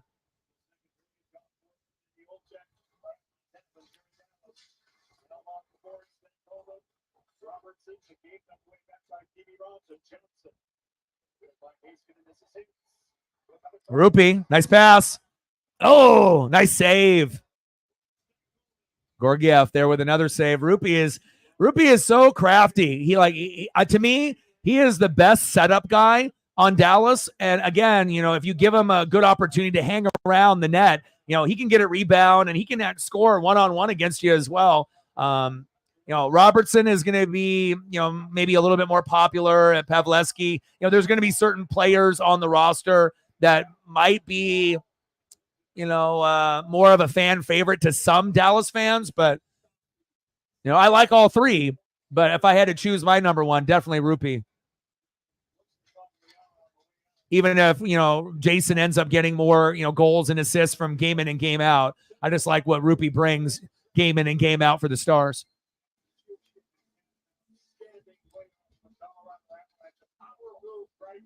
Got 96 people watching. Shout out to all the people watching on Twitter/X as well as YouTube.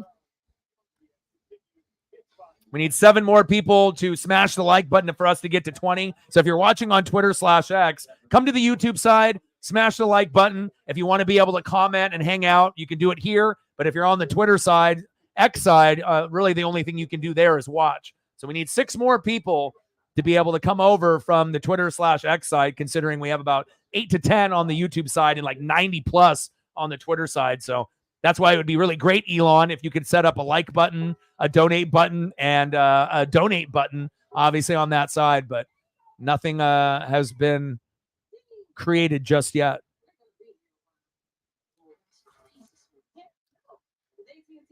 .705 left in the second period. Stars and Avs.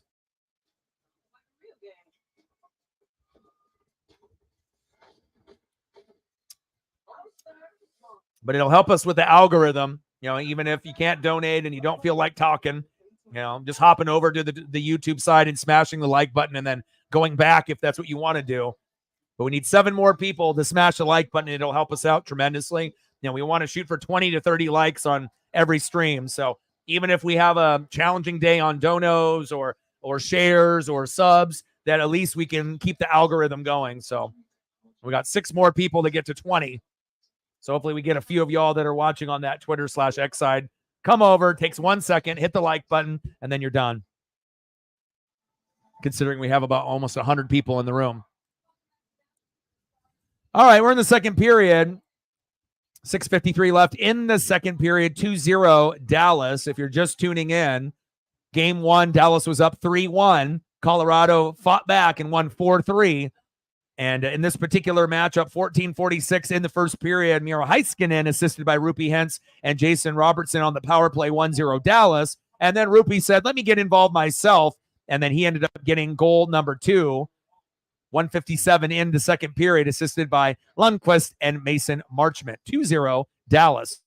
And Nathan MacKinnon has been very, very quiet. And again, if you're going to want to be able to get back into this matchup, he's got to be able to dig deep and get as much ice time as possible with Rantanen, or, they're not going to come back in this game like they did in game 1. Different type of vibe in this game number 2 for sure.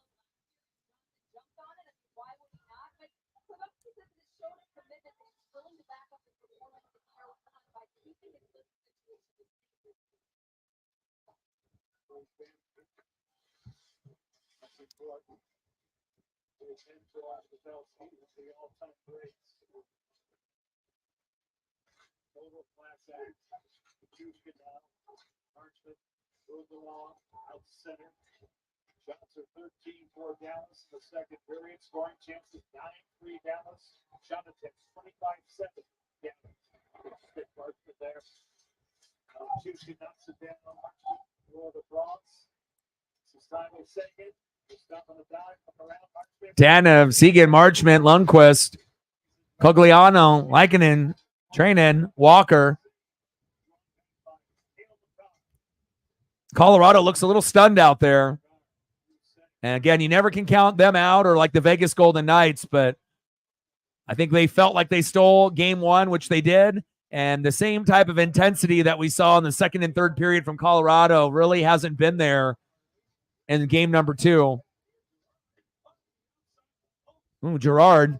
That was actually a decent shot that just went wide. And it seems like Colorado's getting a little bit closer. But again, if you're not going to have, a certain type of lineup in there, it's going to be much harder for them to combat this Stars lineup. Dadonov, Smith, Steele, Heiskanen, and Harley. 17 scoring chances for Dallas, only 7 for the Avs. 22 shots on goal for the Stars, 14 for the Avs. Big hits, 15 apiece. It's been very physical. And 6 penalty minutes for Colorado, 2 for Dallas. Ooh, big hit. There goes an Avs player down. Stars crowd starts to cheer.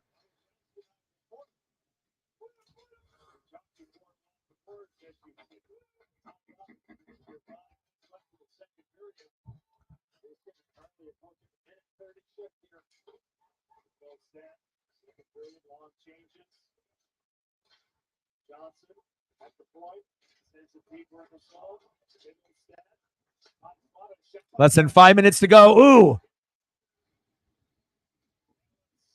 I was going to say, is that a delayed penalty? It doesn't look like it. Oh! Now penalty's called. But wow, that was a nice one-on-one there. 4:28 left in the second period.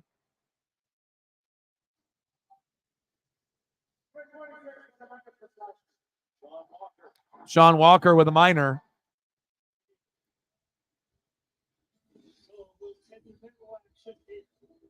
Come on, Avs. I mean, I don't really mind who wins this particular series or each particular matchup in each game. I just want it to be competitive, like what we saw in game one when Dallas had that 3-1 lead and Colorado didn't just give up and roll over and die. They kept fighting. But in this game too, it feels the vibe is a little different. But again, if they can get a goal here before this period ends or in the first part of the third period, and they can get it to 2-1, sometimes that's all you need, just to get the monkey off the back and just get off the schneid. And then, sometimes that second goal will happen right away. You get that first goal, even if it's taken 40, 50 minutes, but sometimes that second goal will be like a minute later, just like bang, bang. So you just got to be able to keep your head on a swivel and get the proper lines. And hopefully they can get a power play or two in the third period. Let's see what the line change is here for the Stars. Lundqvist, Suter, Ben, Tanev, and Hintz. Rupi, that's my guy. Johnson, Wood, McKinnon. And then they just made the line change there. Cogliano, Toes, Training, and Maka. Let's go. 2-0 Stars.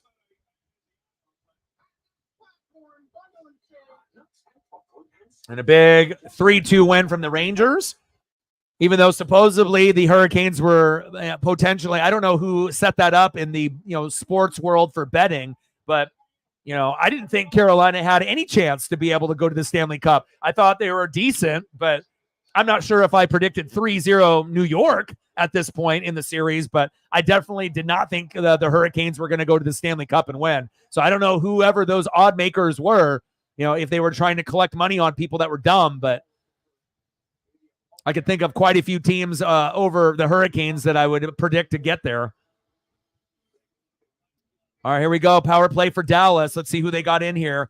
Do they got their top lineup? See, that's why Dallas is smart. They understand as soon as the power play goes in effect, they get their best 5. They got Pavelski, Ben, Hintz, Robertson, and Heiskanen. And Heiskanen is the least likely guy out of the 5 to score goals, but he was the one to get the goal in the first period. Oh, another one. And there he is. He's like, I might be the least likely guy, but I already know my lineups. And there you go. Best lineup. They get it again. 3-0 Stars.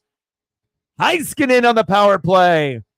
And that's what makes them special. Because you got, Joe as a center. Rupi as a center. You got left wingers in Ben and Robertson. Those 4 are more likely to score than Heiskanen. But you usually get a good setup play, by Rupi Hintz or from Ben or from Joe or from Jason. right, to be able to get that goal, but that was just all Heiskanen all day, every day. That's scary when your fifth guy in the line is the one that ends up getting 2 goals. And again, when you get a defenseman that no one thinks that can score, that's exactly what you get in return right there. Nice job by Miro. Beautiful. That's the best lineup based off, both teams. If you're looking at, the best lineup for the Avs, the best lineup for the Stars, I feel the Stars are a deeper team than the Avs. But again, it all depends if those guys hit, at the same time, and if they can end up playing on the ice together. And especially when they have power plays, if they have that starting 5 come out on every power play moving forward, chances are you're going to end up getting a goal more times than not. Look how deep that shot was as well. Top shelf. Unbelievable. Even Jamie Benn was like, what? It's like, I didn't even need to deflect it. Wow. Heiskanen staying busy. But again, just noticing little things in the lineup, and if you can notice who's on the ice. And obviously when I ended up calling games and I'm watching games, I always have multiple pages up on like NHL or ESPN because I need to make sure I see these line changes as they happen. It makes it much easier to be able to predict what's going to happen when you see a good line or a line that's so-so. And obviously the Avs' best line is going to be when Lankinen, McKinnon, Toews, Rantanen, Middlestat, like the line that they have in right now, that's going to be the Avs' best lineup, but it's not as good as the Stars, their top lineup. At least so far tonight, they haven't been able to take advantage of that many power play opportunities. Wow. When Dallas is on point, man, they're fun to watch. Holding penalty on Dallas on Rupi Hintz.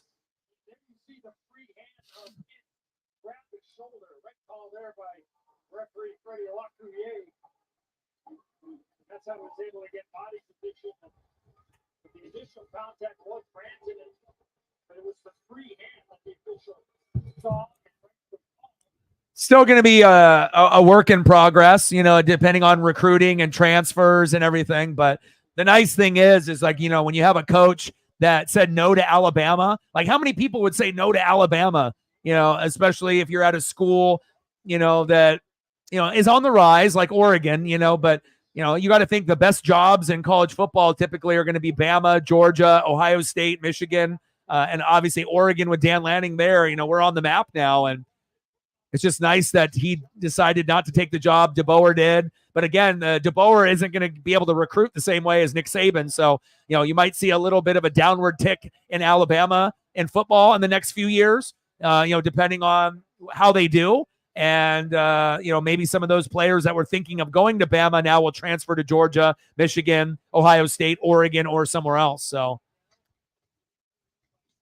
but I think the teams that I'm liking, going in are going to be Ohio State, Oregon, Georgia, and then I like Texas. I feel like Texas is similar to Oregon, where I feel they're on the rise, right? But again, they need help, to get more players to match up to some of the other SEC powerhouses or the other teams in the Big Ten that are very, very good, like Georgia or Ohio State. But I feel Oregon and Texas are very solid. Oh, and there's another one, 4-0 Stars. Unbelievable.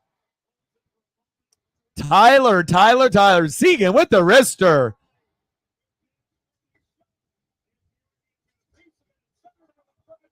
Wow, off the rebound as well.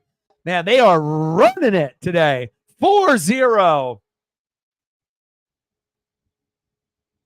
Man, Avs are in trouble. But again, a lot of this has to do with the emotion of being up 3-1 in game one and losing that game. There was either going to be two ways that this game plays out. It's going to play out like a game 7 must-win game for Dallas, or they're just going to play like shit. Colorado is going to win on the road, and then they're going to win the series. So it's nice to be able to see Dallas make those adjustments and put in their 5 best on every single power play opportunity that they have. Nice job, Tyler. 4-0 Stars. Did not anticipate it being a blowout like this. First goal in the postseason for Tyler. Nice job.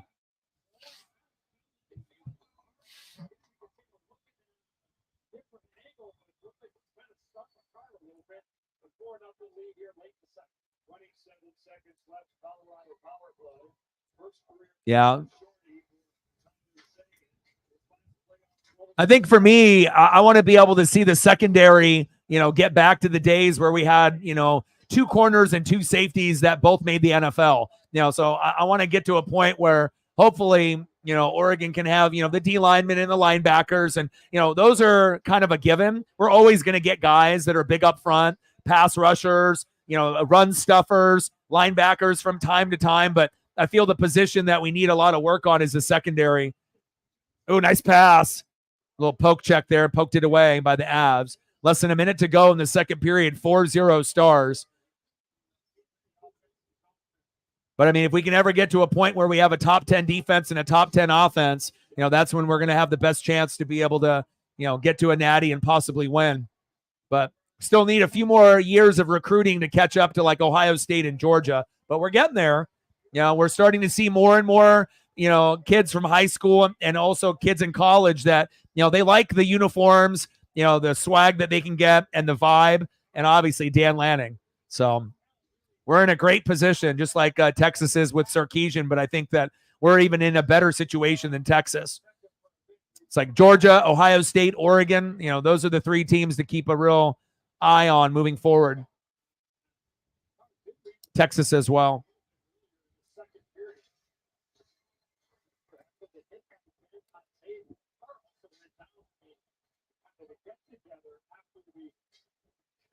All right, we're almost here to the second period. 2 seconds left. Yeah. But back like when I was watching, before you were born or when you were super young, like when they ended up having TJ Ward and Patrick Chung, and you ended up having like literally every single player in the secondary made the NFL. We don't necessarily have that. We might have one or two, but again, it's like not only about making the NFL, but actually being a solid player when you go in. So, but that was like when we had Walter Thurman III, Patrick Chung, TJ Ward. We had four guys all in the secondary there. Wow. End of the second period, 4-0 Stars. All right, let me know what you guys want to do for photos. Hopefully we'll get someone to come through here to be able to show some love. So that way we don't have a underwhelming stream again. We've got one period to go and some goats to hopefully show up and show some love. And then we'll be live tomorrow at 6:30 for the Athletics and the Mariners. Judah in the building. What's good? How are you? Tough game yesterday there for Boston. Series tied up 1-1.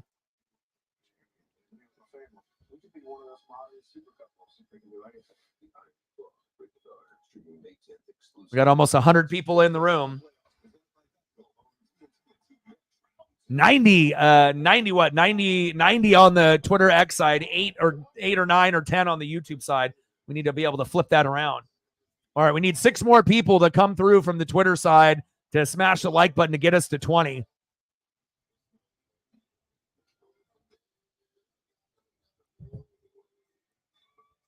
Yeah, Celtics did get pounded. All their fans left with about 6 minutes to go in that fourth quarter.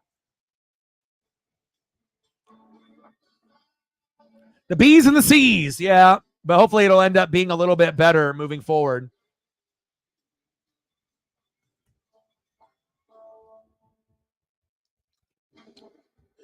Let's take a look at some of the stats.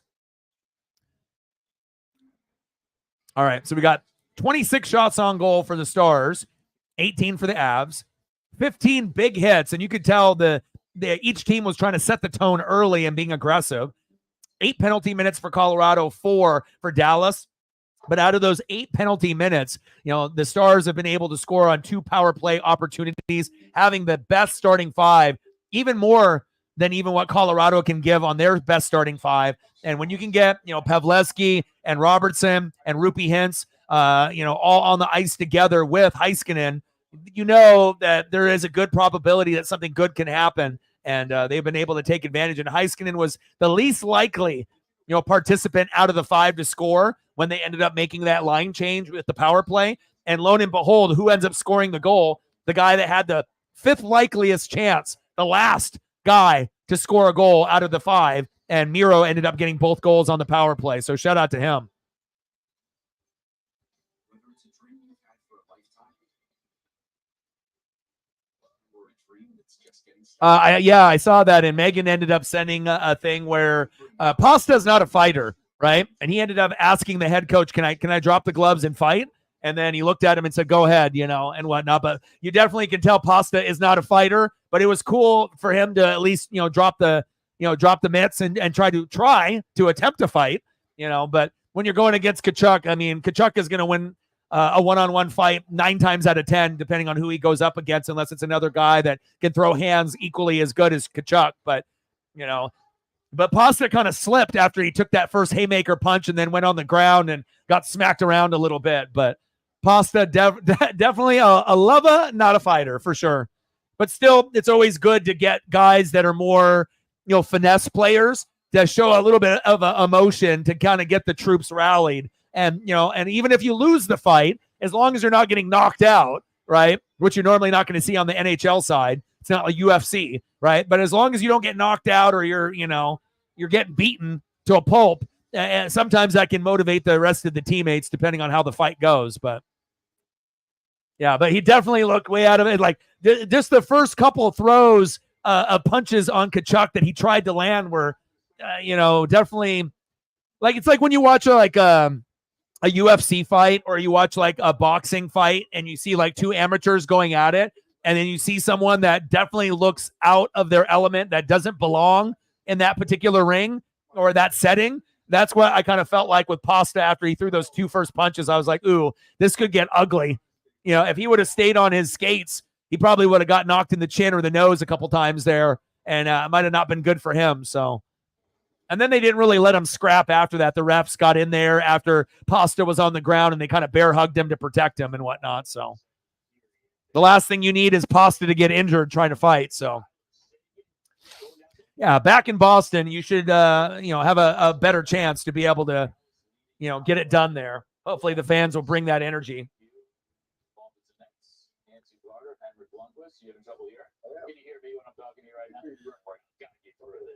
And then I'm excited to see what happens in the Oilers and the Canucks in game number 2. Vancouver leads 1-0. The Oilers were up big in that game, just like the Avs were, or the Stars were in game 1, 3-1, and then the Avs came back and won 4-3. The same thing happened in the Oilers and the Canucks game 2 days ago. I believe the Oilers were up 4-1 and ended up losing 5-4. So, and that one obviously has got superstars laid all over it in that particular matchup as well. Yeah, they were up 4-1. Hyman ended up having 2 goals for Edmonton early on. Makes a big difference too, that he keeps going a little longer before he released that pass. But I feel like Vancouver and Edmonton and the Avs and Stars, to me, are 2 of the more intriguing matchups in this. Not saying that the Panthers and the Bruins isn't, or the Rangers and the Hurricanes, but I feel there's a little bit more excitement in the other matchups. But again, the Panthers-Bruins one is starting to heat up, kind of like the Oilers, Canucks, and the Avs and the Stars, just based on what happened in game 1 and then what happened in game 2, and it's tied up 1-1. So we got Panthers-Bruins tomorrow at 4. I'll probably take a little peek for you, Judah. And then we got Oilers and Canucks tomorrow on the second half of that doubleheader at 7. So the Mariners and the Athletics are on tomorrow at 6:30. So I probably will turn on the Oilers and Canucks to watch both at the same time.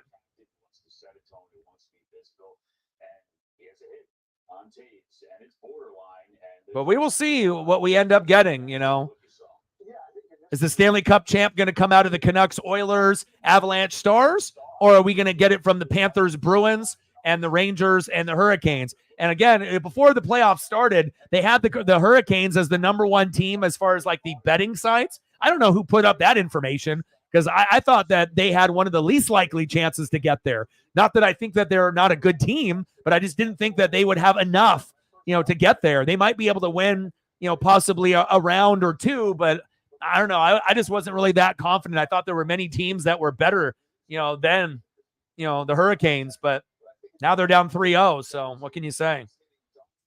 Someone tried to rig something, for the dumb bettors, to put all their money on the Hurricanes winning it all, and now they're down 3-0 in the series. So First time we saw it, it looked like the contact was the head, because of how the head snapped back. But I think it's maybe. well, I was really hoping for a good, quality back and forth, like we were getting, after the 3-1, and then it was 3-2, 3-3, 4-3, and it was like all stars for the first period and a half in game one. Then about halfway through the second period, it was all Avs the rest of the way, right? And anytime you end up blowing a lead and then you lose either in regulation or overtime, a lot of times that's crippling and you won't be able to come back from it, especially if you're losing on your home ice. But luckily for Dallas, even though the fans were sitting on their hands and they were very quiet, you kind of felt if they had their best five in power plays, that they might be able to get it done. And if you compare Dallas's top five compared to Colorado's, give me Dallas's. Like I said, I feel player for player other than Rantanen or, Nathan McKinnon, obviously. I like those two guys over there, but that's about it.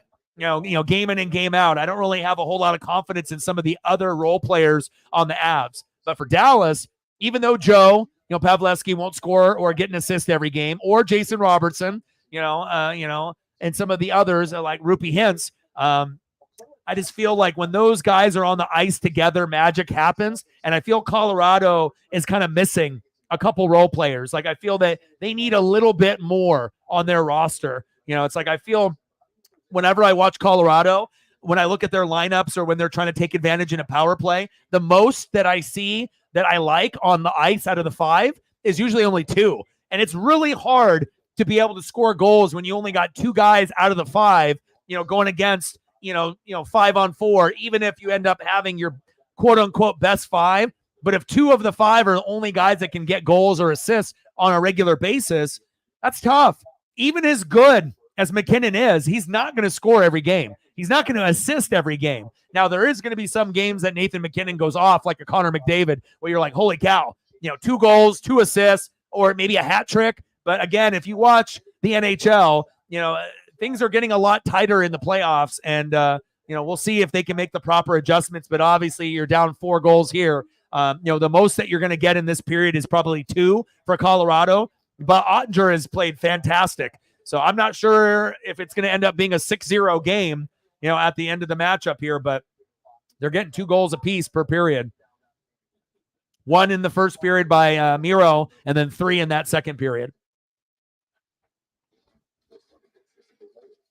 I have not watched any of the Dune series, the old school movie from back in the day, or either of the series or that they have come out recently. No, but that might be something that I will look into.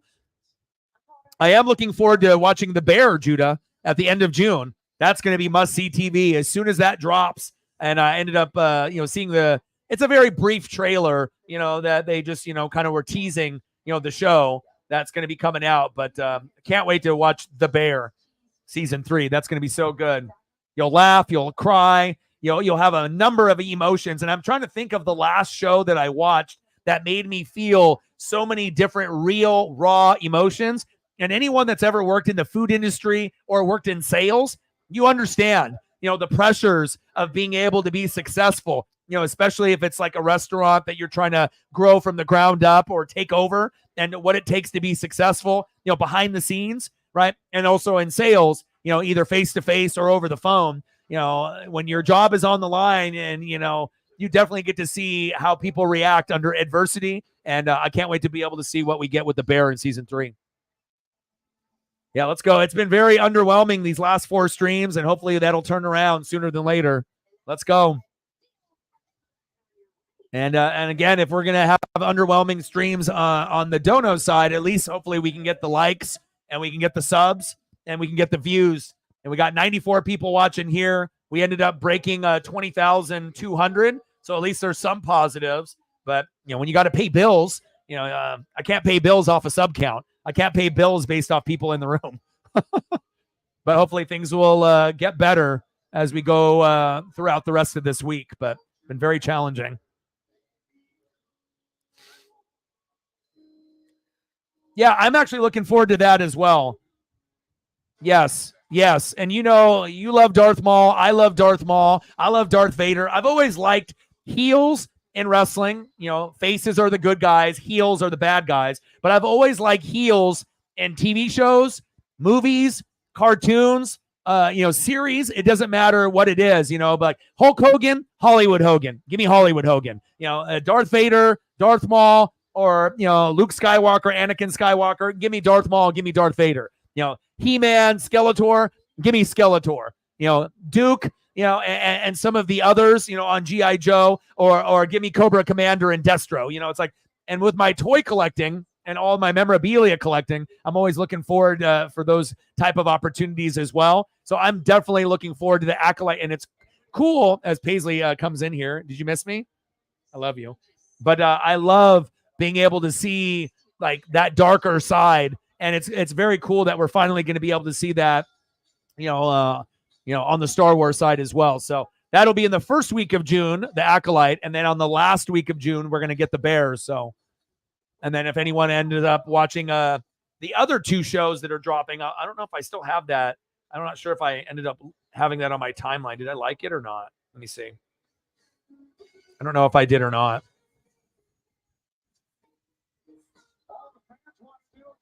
No, I don't think I ended up liking it, but I had it up on my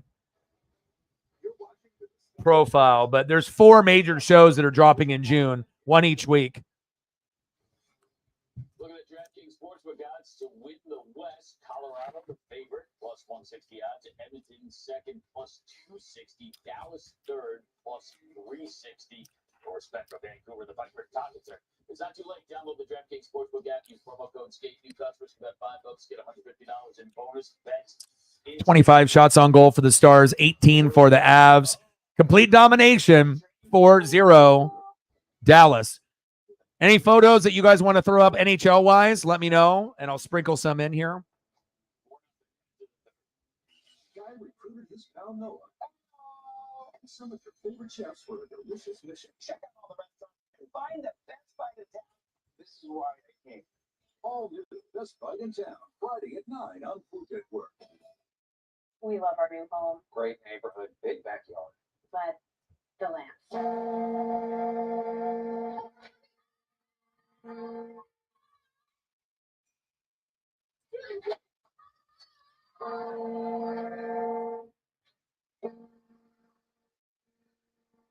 These guys don't make fun of our home car insurance easy. We saved a lot. Made easy.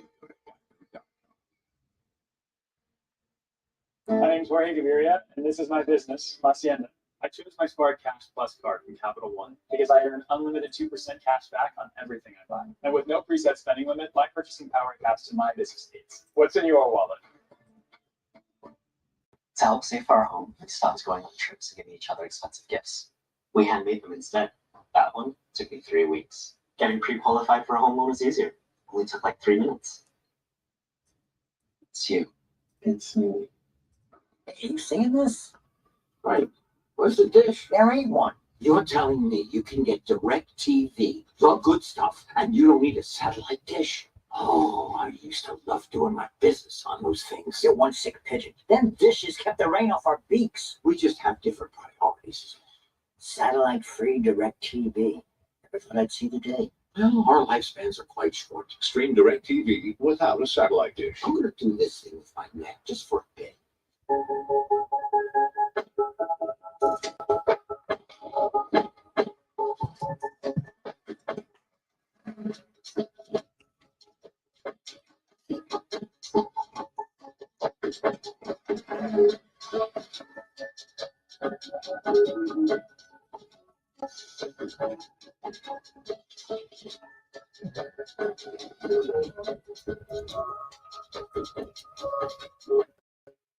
I got you. The 3 for Me only at Chili's is now available with the all-new Big Smasher Burger, piled up high with nearly half a pound of beef. Or you can settle for just some other burger at a drive-thru.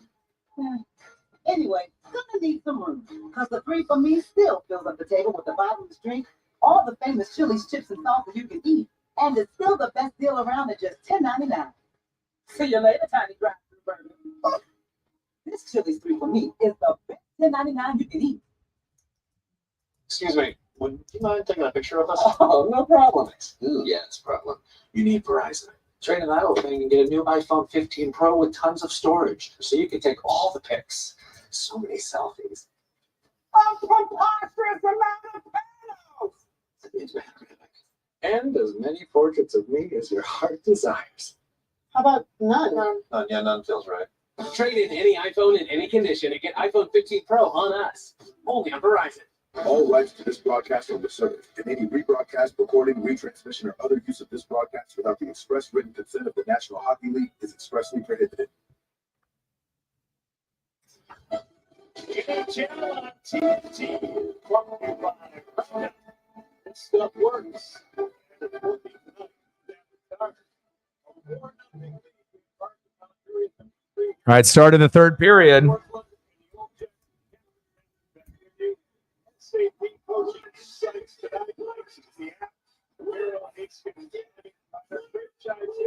I'll get you one more send in here.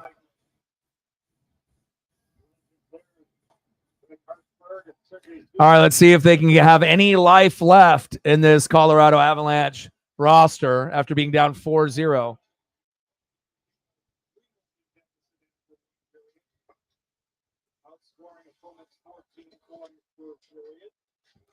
This is a big hill to climb tonight. Dallas attempting to tie the series. Tonight that started with Jimmy Panarin scoring at 143. Number touch of All right, let's see what we got here for a lineup. Tanev, Lindell, Rupi Hintz, Robertson, and Stankoven versus Lankinen, McKinnon, Toews, Rantanen, and McCaw.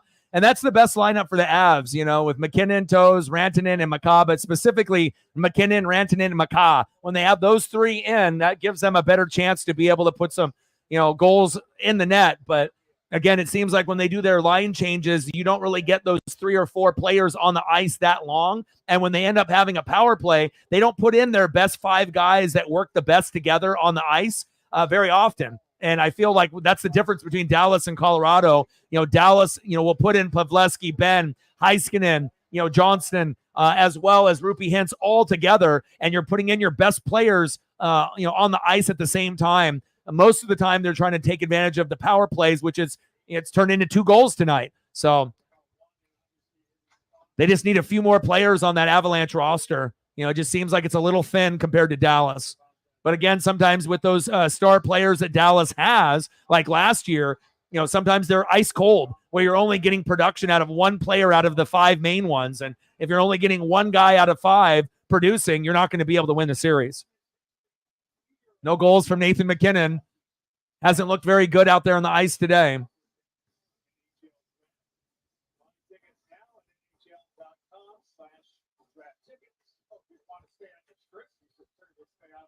Beautiful Red Rock Resort Hotel and Casino. The hotel of choice. You know that. You're there, man. I'm sure they're watching the Racing Sportsbook right now. Interference or going to call both here. Oh, Chippy.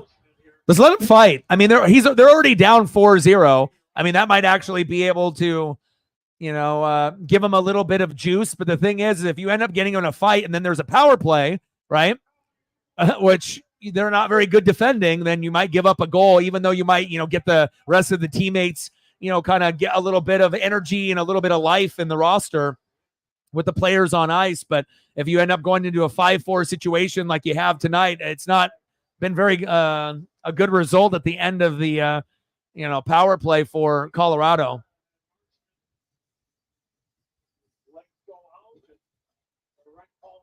Four on four.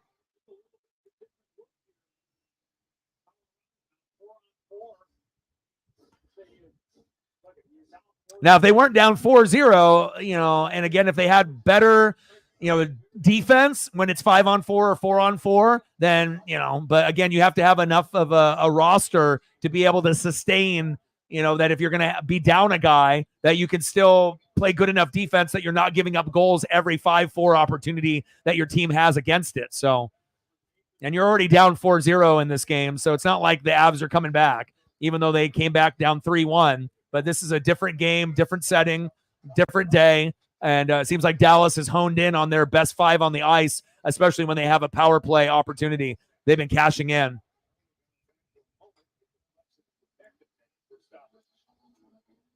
Oh, my Paisley pup.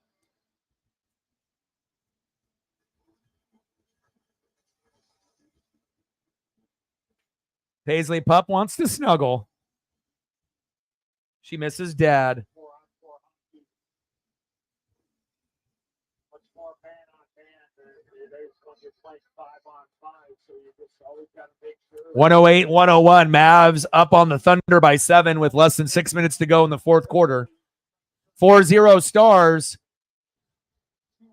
I had a feeling Dallas was going to play well. I didn't think they would play this well, and I was assuming that McKinnon would get at least an assist or a goal tonight, and they have definitely locked him down.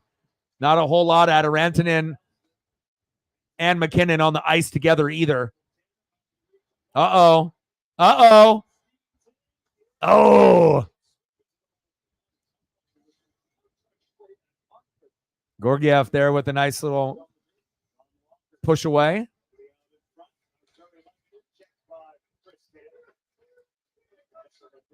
Less than 17 minutes to go here in the third period. Stars up 4-0. We will be doing the Athletics and Mariners at 6:30 on Friday and Saturday, and then a 1 o'clock stream on Sunday. So that'll be the schedule for the next 3 days. And then the next time the Mariners end up having a day off, if the Dodgers aren't playing, which usually it seems like when the Dodgers have a day off, the Mariners do as well, then we'll do another NHL stream. And hopefully when we do another NHL stream that we'll get a little bit more support than what we're getting tonight. I mean, we've got 94 people watching.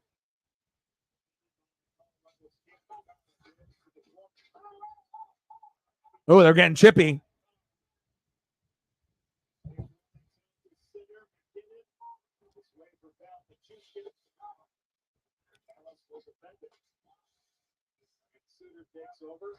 Even strength on the ice, 5-on-5 with Stevie Ronta and Marchman out of the boxes here. All right, Hintz, Robertson, Heiskanen, and Harley. Suter, Davinoff, Smith, Steele, and Lundqvist. Johnson, Manson, Wood, Colton, and Kiravanta. Who is going to win? Panthers, Bruins, Oilers, Canucks, Rangers, Avs, or Stars? Still kind of weird with the Vegas Golden Knights not, being eliminated. But again, they weren't as good as they were last year. So, and it took Dallas 7 games to beat them. So it's not like it was easy for them either.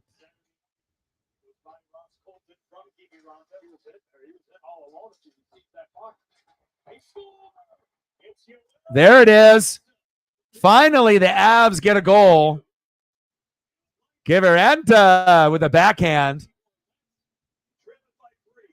Finally can use the Colorado Avalanche spinning logo. I've been waiting to put it up on the screen, but haven't had a reason to. All right, Joel.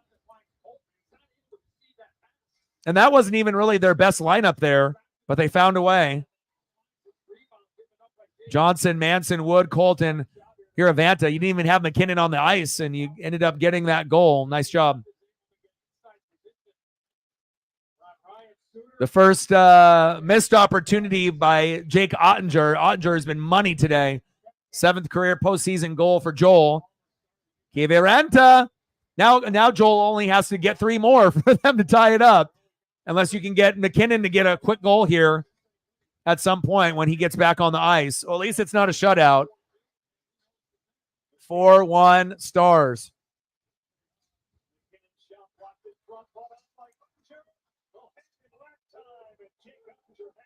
Nice save by Ottinger.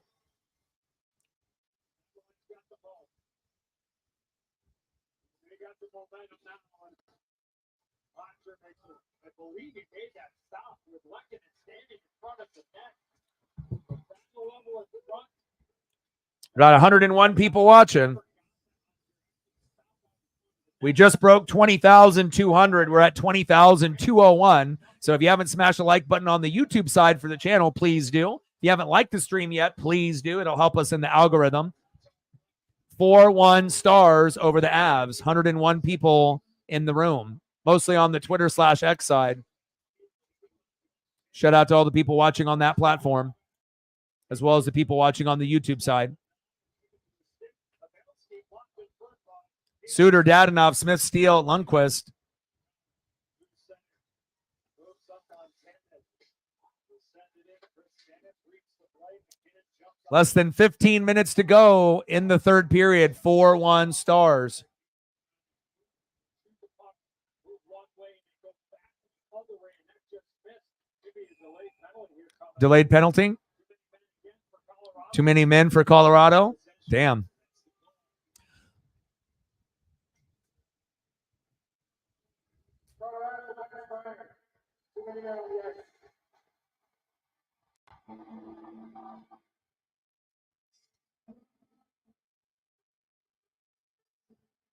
Reflect in the building. What's good? How are you?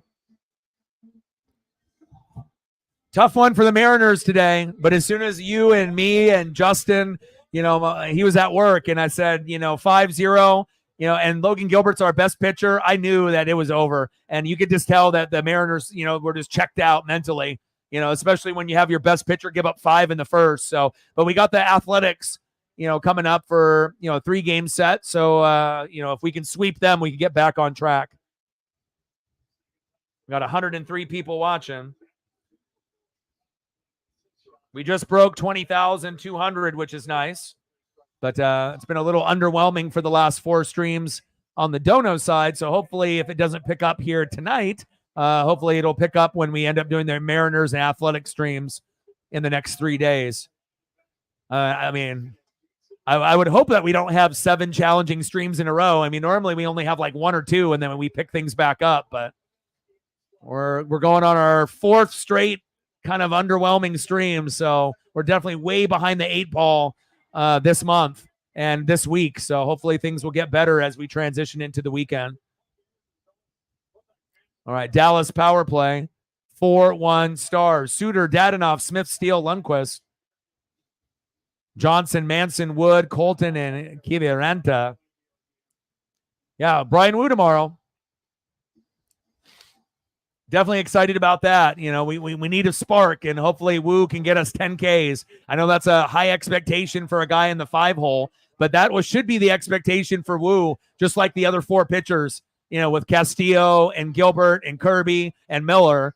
Now, obviously, Kirby's knee is not 100%. Miller is half of the time good, half of the time bad. Same thing with Castillo. And now we're finally seeing our best pitcher having one of his worst outings of the year. So hopefully we can get past the Minnesota Twins and move forward to the Athletics. So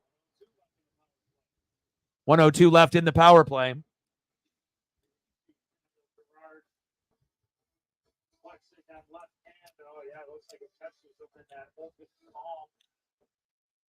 Right after that, he made some blocks with a bunch of skates there. It's going to leave a mark. You feel your heartbeat in your hand. And every single time that the Stars have a power play, what do? They put out their best 5 every single time. That's great coaching by Dallas. You don't see teams do that every single time when they have a power play. They have their best 5 on the ice, but Dallas makes it a point to make sure they put in their best 5, which every coach should do, but they don't. And it's worked out with getting them 2 additional goals in this matchup. Both by Heiskanen, which was kind of unbelievable because he was probably the least likely guy out of the 5 on the ice to score, and he got both goals in both power play situations. Can't wait for Brian Wu tomorrow. 4-1 Stars. Less than 13 minutes to go in the third period. Suter, Hintz, Robertson, Harley, and Stankoven. And they got to get more ice time for McKinnon. It's like when he's not on the ice, like you don't expect anything. When he's on the ice, like at least you have a chance for an assist or possible goal. But again, if you don't have Rantanen and McKinnon on the ice together, they're fucked. Like it's just not very likely for them to get into a run. They're limited there. But they got a good lineup now. Lankinen, McKinnon, Toews, Rantanen, and Maka. That's the best lineup compared to what the Stars put out when they have their power play with Joe and Jason and Rupi and Marchment and obviously Georgiev with the save and obviously with Miro.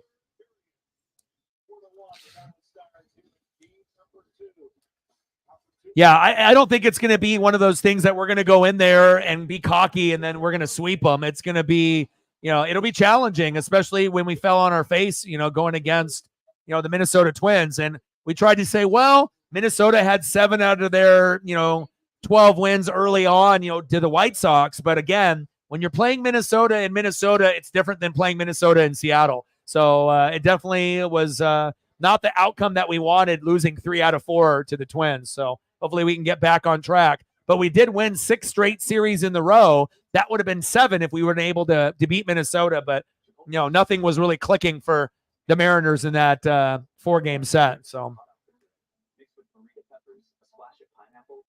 yes, absolutely. 28 shots on goal for the Stars, 22 for the Avs, 16 big hits for the Avs and the Stars. And the real story has been the penalties. Colorado has not been on the same vibe as they were in game 1 where they were down 3-1 and came back and won 4-3. They've had 12 penalty minutes, and those have been crucial with 5-on-4 sets and 6 penalty minutes for the Stars. Face-off percentage has gone to Colorado, 51.9%, but they haven't really been able to get any sequences of, getting good one-timers or getting good setup guys to be able to get this game a little bit closer. But on the bright side, at least it's not a shutout. 4-1 Stars.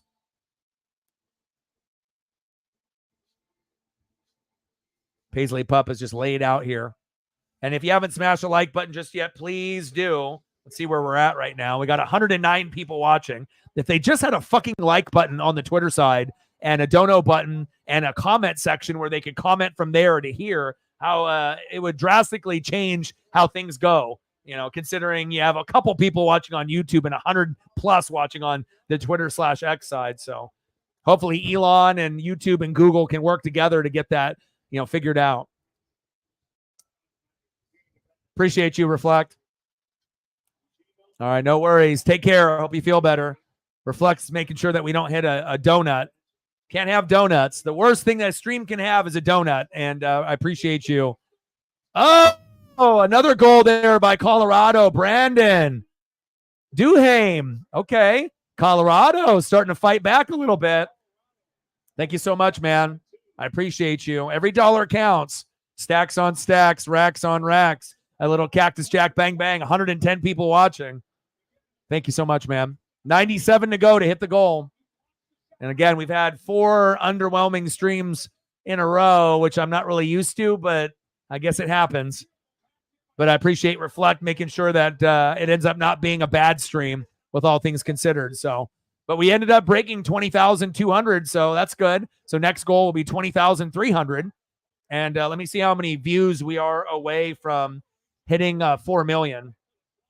We are how many views away? It's going to take a while for us to get there, but we are less than 50,000 views away from hitting 4 million. We're at 3.9 million and some change, so that's exciting as well. All right, Stars, I see you. Avs, I see you as well. 4-2 Stars. What do you want to see for photos once we go to a commercial break? Hey, it might only be a few bucks, but it's a lot more than most people are willing to do. Like I said, and when one person donates, usually another person will. But again, if we don't get our first donation until an hour in or 2 hours in, it's really hard to be able to hit the goal unless you have people like yourself coming in to help. Appreciate you. Every dollar counts. And again, I got a lot of bills to pay. And the last thing that we want is to be hitting, zeros on the dono side. It's cool to get the views. It's cool to have 108 people in the room, but 108 people in the room doesn't pay the bills. It's just the bottom line. So thank you so much, man. I appreciate y'all.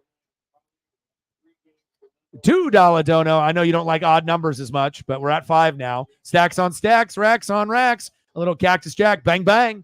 $5, 95 to go, and I appreciate it.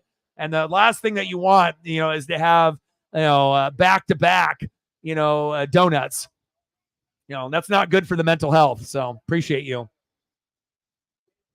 You're going to have to get Matt Payton a job so he can start supporting.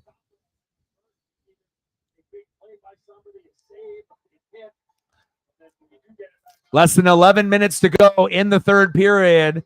Colorado, just getting dominated 4-0. 1 goal by Miro in the first.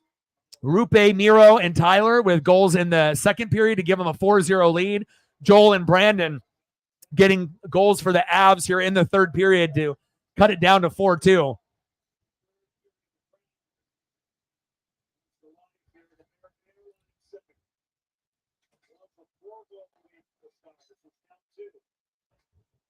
Yeah, well, even with that being said, I would rather just them implementing a button for a like button, that would transfer over to the YouTube side, for Elon. Obviously, a comment side where they could comment, and then the comments would show up on the YouTube side as well, with just like your little Twitter logo, so that way they would separate the YouTube people and the Twitter people. And then obviously a donate button would be great as well.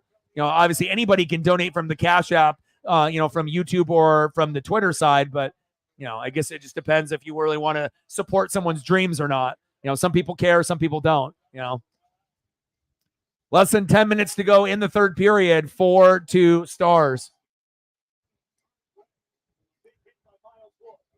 Yeah, I know. And like I said, a lot of people on the Twitter/X side, they don't donate. They just watch. Like I said, some of them will go to the YouTube side and sub. Some won't.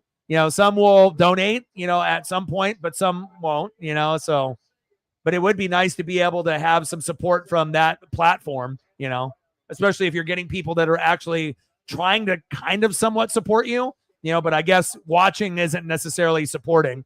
Supporting is actually subbing, liking the stream, donating, that's supporting. Otherwise, you're just kind of a looky-loo spying on me.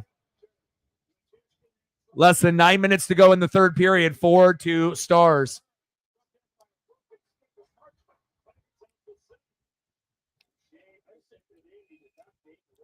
You'd be surprised on what that would do, Matt. If you ended up getting a job and then you ended up, getting yourself set up with the computer and microphone and better internet, but then you ended up, as lead, doing a little bit here and there, like Reflect, you'd be really surprised, especially if you ended up doing it before the stream or right when the stream started. That would set the tone and get us, more than likely to hit the goal rather than not. It's just really hard to be able to hit the goal when you get your first dono an hour or two in, depending on how long the stream is. So, but I think it would be good for you just to have the experience under your belt, I mean, hell, my first job, I was 12. You're 22. So, my first job was 12 years old. I'm 42. So I've already been working for 30 years. So,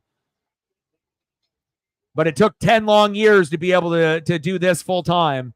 So, like I said, dreams, if they were easy, everyone would do them. But also, more importantly than, doing donos here, but being able to earn some responsibility and being able to buy shit for yourself, computer, better internet, some new Bronco jerseys with Payton name on the back. I know there's a lot of things that you would want to be able to purchase that you're not able to, but you got to work for it. You got to grind. Unless you got rich, family members that are willing to pay for all your shit. But at some point or another, you want to feel independent, be able to buy shit for yourself. I read that one. I read that one. I read that. I didn't read that one. Didn't read that one. Can you get this? Because I left my wallet way in my back pocket. My pleasure, because I earned unlimited 2% cash back.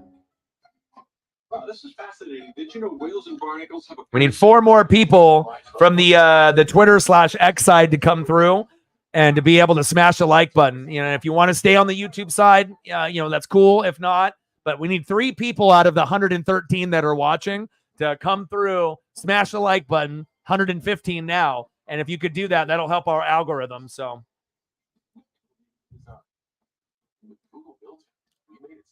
I mean, especially if you have like only 2 to 10 people watching on the YouTube side for some, hockey streams, and you have like 80, 90, 100 on the Twitter side. It's just, I wish we could have more interaction with the people that are watching, so that's why it's so important for Elon to implement a comment button, a donation button, and a like button that will actually link to the YouTube channel,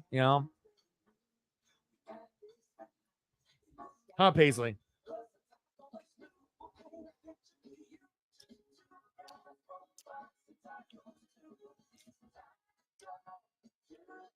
All right, let's take a look at the stat line here. We got 8:40 left in the third period. 4-2 Stars. if you're just hopping in, 29 shots on goal for the Stars, 24 for the Avs, 21 big hits for Colorado, 16 for Dallas, 12 penalty minutes for Colorado, 6 for Dallas. Face-off is 50% for Dallas there. But in game one on Tuesday, Dallas was up 3-1 in game one at home, and they ended up losing 4-3. So you never can count out a team like the Avs or a team like the Vegas Golden Knights until the clock reads 0. And it looked like at one point it might end up being a shutout. But again, Colorado will fight to the very end, and I really respect that ball club, and that roster, that team for not ever giving up, no matter how bad it is. A lot of teams, when they get down 4-0, they're like, fuck it, it's over. And they're looking to game 3, in Colorado and game 4. But kind of makes you wonder what happens if Dallas only scored 2 goals early on. Then the game would be tied. It'd be 2-2. So Dallas is extremely lucky that they were able to put up 4 goals in the first 2 periods.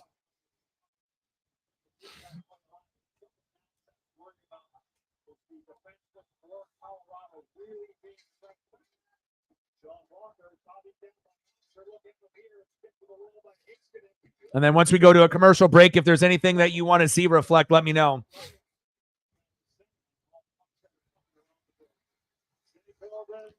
You want some Brian Wu for tomorrow? We can do that. Whatever you're thinking.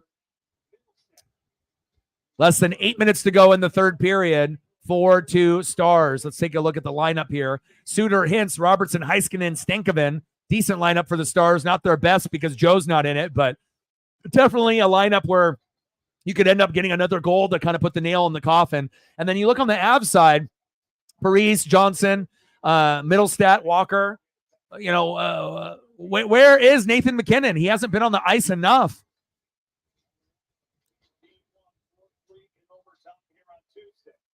No assists for Nathan McKinnon, no goals. And for a guy that's a top 5 player in the NHL, it's a little alarming.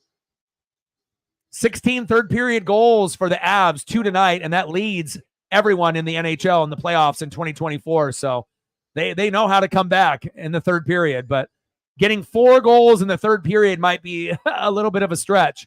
They're 1 goal away from getting to 3, and that's a huge feat, but 4 is, I don't know how many teams could get 4 goals in a period. Not many.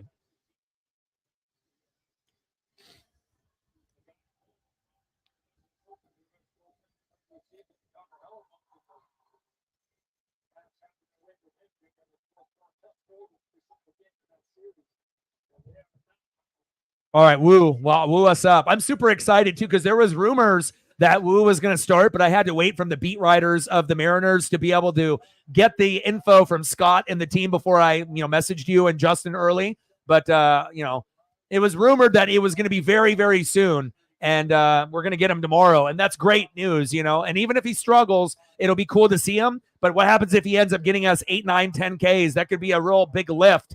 Just like when we got Jonathan Clase to give us that lift to be able to start that 6th straight series win when we brought him up. Hopefully Woo can give us that same, lift and that same spark like a 6-man coming off the bench. And we haven't had Woo all year. So I'm really excited. And, he's probably the only 5-hole pitcher in Major League Baseball that can actually get 10 Ks. I'm not sure if there's anyone else that's pitching in the 5-hole that can get 10 Ks.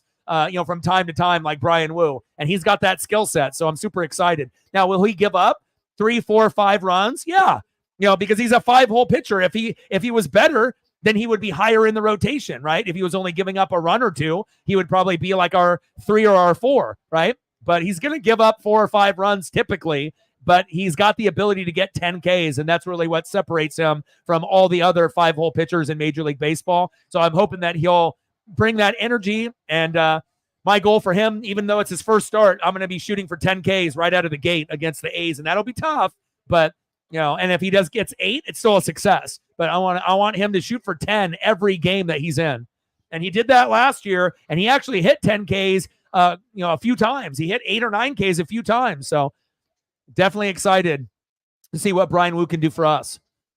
All right, here, less than 5 minutes to go. 4-2 Stars. Duchesne, Seguin, Lindell, Machman, and Harley, Rantanen, Trinan, Maca. Get Nathan McKinnon in there, damn it.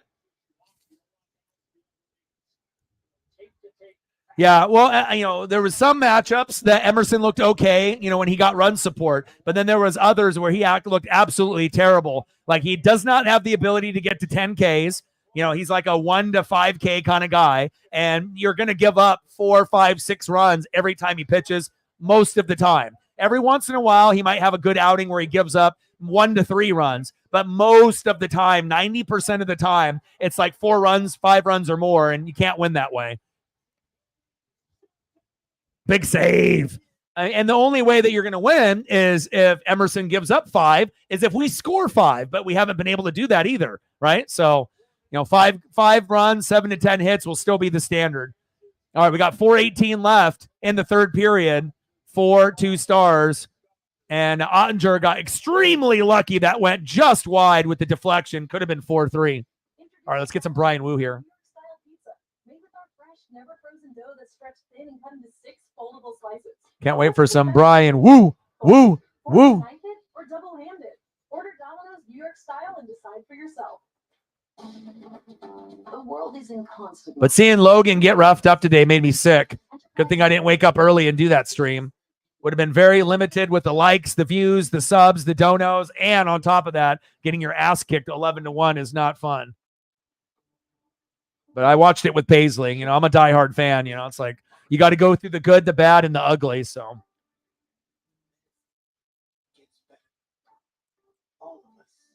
makes you kind of wonder if Brian Wu started the year, what would our record be? And how good would he be at this point? Kind of tough to say.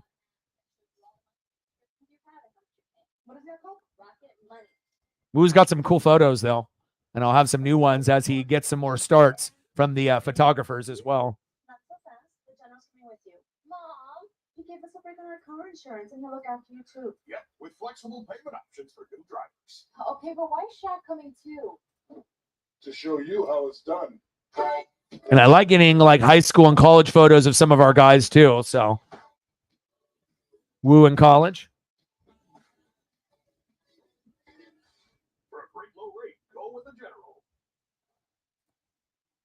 I got some good ones, man. I've been banking on Mustangs. And then one of my favorite ones that I haven't been able to use yet, right here.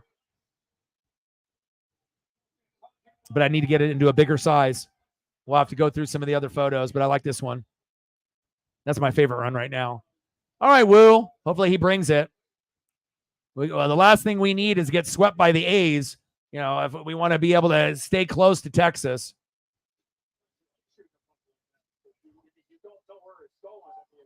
You hear Hank, you hear Bruce talk about it all the time. When that thing is on edge or bouncing and the guy lets it go, it's like, I know he doesn't know where it's going. Obviously, it was not good stuff there. And then keep an eye on the goaltender here, Johnny. Down 2, 40. You don't have the big boys out on the ice right now for Colorado. I got to imagine.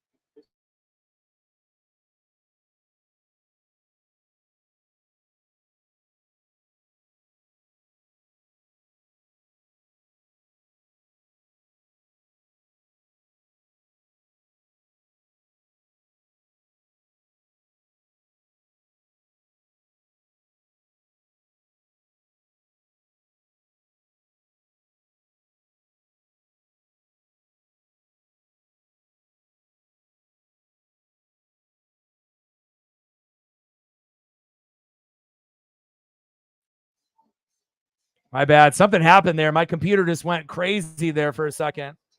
One sec here.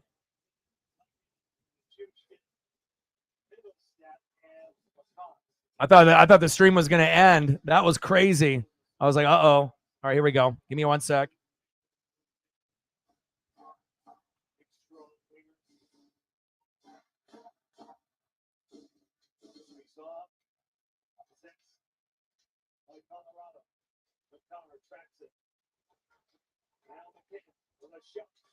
All right, here we go.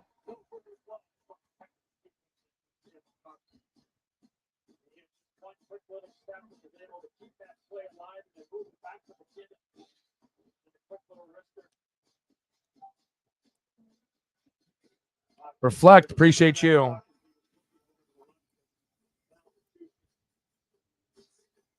All right, then hold on here. I was not expecting that to happen.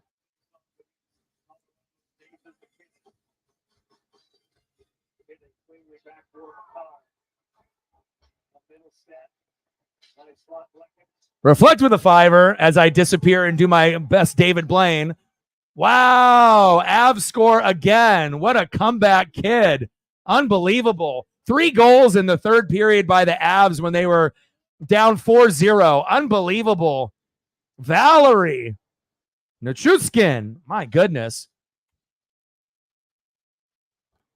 Appreciate you, Reflect.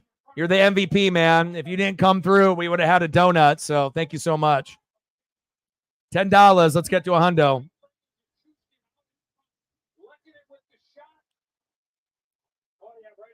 Yep.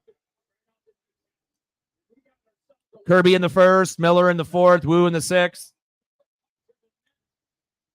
I always get a little antsy because in the old program that I used to use, when it would have an error or there's something would freeze, then it would just kick you off stream all together. But luckily with this program that I use, that if something ends up freezing and then I have to like reload the pages, the stream is still live. The screen might go black, but I'm still live. And then I just have to refresh things and then everything is good. So thank God it didn't boot me out like my old program used to. That's the worst. So you never know what's going on in them damn internets, huh?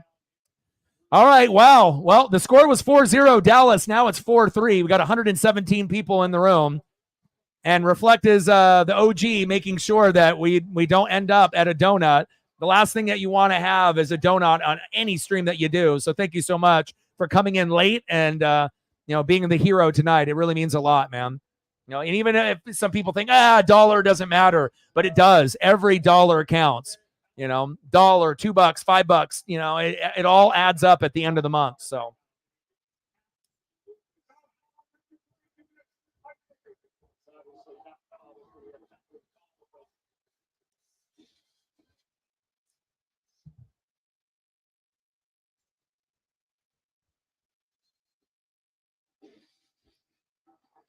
Okay, so it's a cut check for Peter DeBoer. Wyatt Johnson, that start. 2:55 left in regulation. There's Alexander Georgia. Obviously left the ice for the Evans attacker. Be interesting to see how they play. They still have their timeout here, Johnny. And if you get into the power play, nothing's going on, and you get a whistle somewhere, you can use your timeout, you can give your big guys the front, and then you can pull the goaltender at that time. I would hold off right now to pull the goaltender. Alex Stroh's back off the draw. Car. McKinnon. Captured by McCarr. Shot stopped by off. Jerkin is on the rebound. All right, we got less than 3 minutes to go. Colorado has a power play. Wyatt Johnson high sticking against Devin Toes. Man, comebacks are crazy, but again, 3-1 lead for Dallas in game one. They lost 4-3, right? Dallas was up 4-0, right? And Colorado, most of the fans were probably like, well, all right, let's just go to Colorado. We lost, but they are the number one scoring team in the third period, and they're showing it again tonight where they're down 4-0. How many teams in reality, in all honesty, that could be down 4 goals in the third period and score 3? Not many. Colorado is one of the only ones that can do it, and they're showing a lot of heart and a lot of grit. And they may or may not win this series, but once it goes back to Colorado for the Avs at home, there's going to be a different type of energy based off the effort in game one and game two here on the road, especially if Colorado comes back and ends up winning this game in overtime. If they can get one more goal here in the third period, I'm just baffled that they were able to do that. Unbelievable. Empty net. All right, less than a minute 30 to go. 4-3 Stars. Just wide on the empty net there. Colorado still has about 30 seconds on the power play. Joel Brandon and Valeri getting goals here in the third period. Can they get one more? Maybe Nathan McKinnon. Maybe Rantanen or McKinnon. That's going to be their best shot here.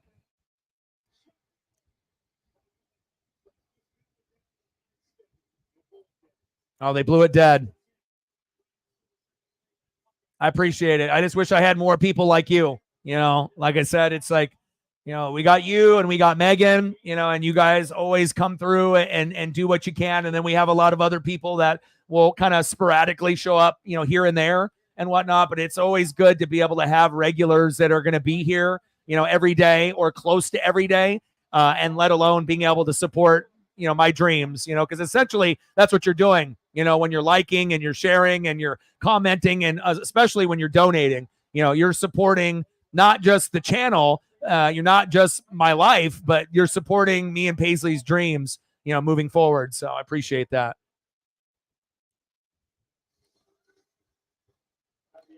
You're a supporter of dreams, my guy. And that is the reality.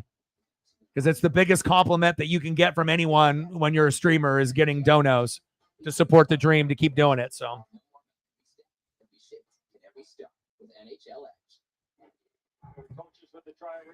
All right, we got 1:04 left in the third period. Dallas was up 4-0 going into this third period, and Colorado has just gone crazy. And I don't know what's crazier, that they scored 3 goals in the third period, or that Rantanen and McKinnon have not got any part of them. Crazy. Now Dallas is just trying to hang on for dear life. Ottinger did such a great fucking job the first 2 periods, but again, just like game 1, you know, just I don't know what it is about Colorado, but gosh, they play so amazing in this third period.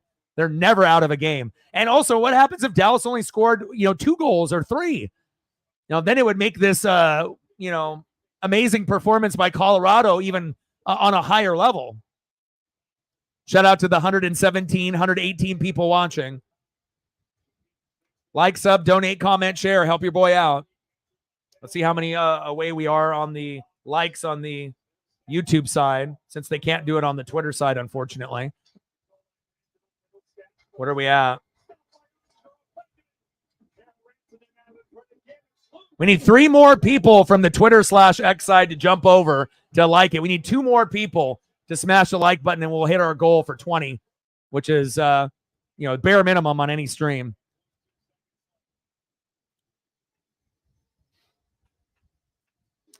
All right, we got 29 seconds left. Tanev, Seguin, Lindell, Hintz, Rupi, and Johnston, Lakenin, McKinnon, Rantanen. So this is the best lineup the Avs have, not the best for the Stars. So we'll see what happens here in these last 20 seconds. See if the Stars can hang on or if Colorado can force overtime. But 3, that might have been like the max that they can get in a period. Open net, and they scored. It's over. Empty netter, 5-3 Dallas. And that is a big reason why you need Nathan McKinnon to be more involved and have more ice time.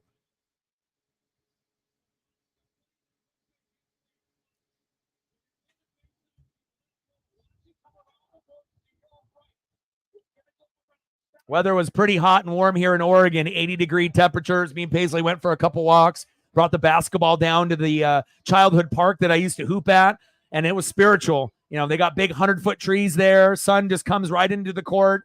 It's my favorite place to be able to shoot. And, you know, after not shooting for years and years and years, but I used to a lot, you know, just to see if I could still shoot free throws and threes, and I still got it.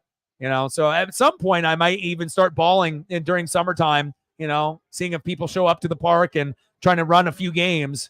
Now, if I tried to run games last year, there would be no way I would be able to do it being, you know, 270. But now being at 85 to 90, you know, dropping 80, 90 pounds. Oh, I can definitely hoop.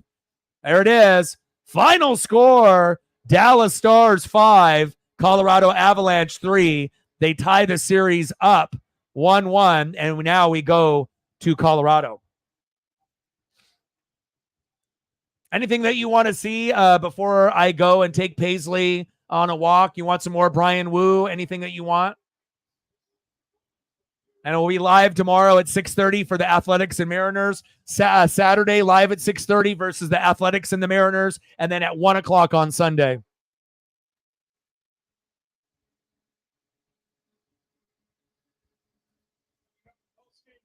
Odin in the building. What's good?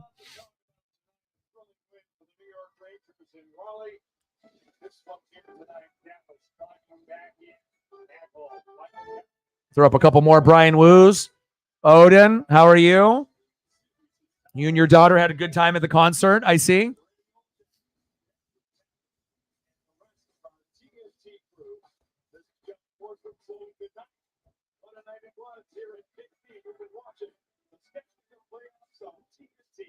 Coming up after spring, Liam and the boys in Atlanta.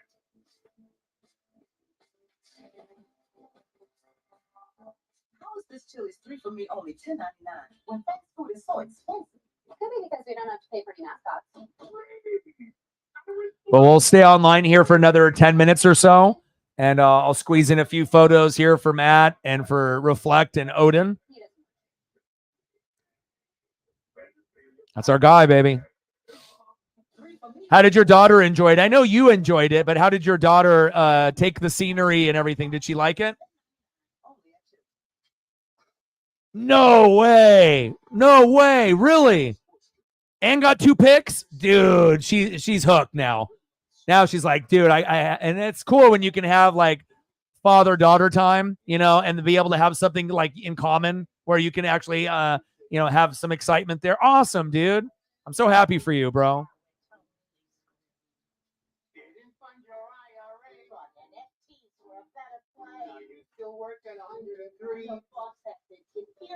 Who's ready for the performance review? Oh, she was headbanging? Nice, dude. That makes my heart feel good. You know, like I said, I think just being able to be happy for other people is something that a lot of people lack. You know, a lot of jealousy, envy, a lot of haterade, you know, when you hear about people doing cool things and whatnot. But very, very cool that you and the daughter ended up having a great time there. Wow. And for dust, I love my heavy duty duster. The fluffy fibers trap dust on contact. Up high and all around without having to lift a thing. I'm so hooked. You'll love Swiffer or your money back. With no fees or minimums and no overdraft fees, banking with Capital One is the easiest decision in the history of decisions. Even easier than this. We need a clutch hit. Derek. Derek Jeter. I mean, they're rookie. Yeah, even easier than that. With no fees or minimums and no overdraft fees, is it even a... And did they have anybody open? What's in your one? Oh, Cannibal Corpse? Nice. I'll throw that up as well. Hand someone a piece of plastic and they will willingly hand over Reese's cups. Forget flying cars. This is it. We're at the pinnacle. And meet Reese's distant but delicious cousins. What's all the commotion out here, boys?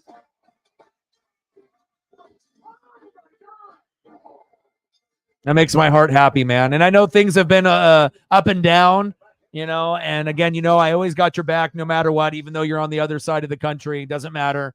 You know, like I said, you're one of the OGs that didn't run away, you know, that has always been loyal, has always, you know, stuck by my side no matter what other people have done. And I really appreciate that loyalty, you know, especially, you know, for a channel. You know, people are going to come, people are going to go, but then some people are going to be your family and they're going to be there forever. You're one of those people. And I really do appreciate you and the friendship that we have, man, as well as the support that you bring to the channel when you can.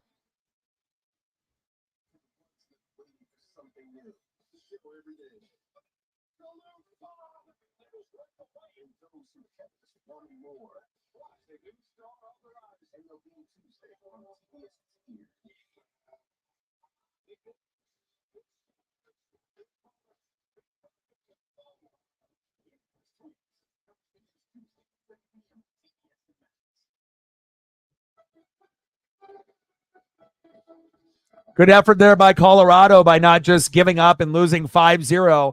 3 goals in the third period really made it interesting. But again, you know, play in net is so crucial in the NHL playoffs. And good for Dallas to be able to get a split in this series, because if they would have lost this and gone down 0-2, and then you're going back to Colorado, there's a chance that you would have gotten swept. So for at least the Dallas fans, that was a big win. You know, they already have a lot of problems being Cowboy fans in that part of the country. So at least they were able to get that dub.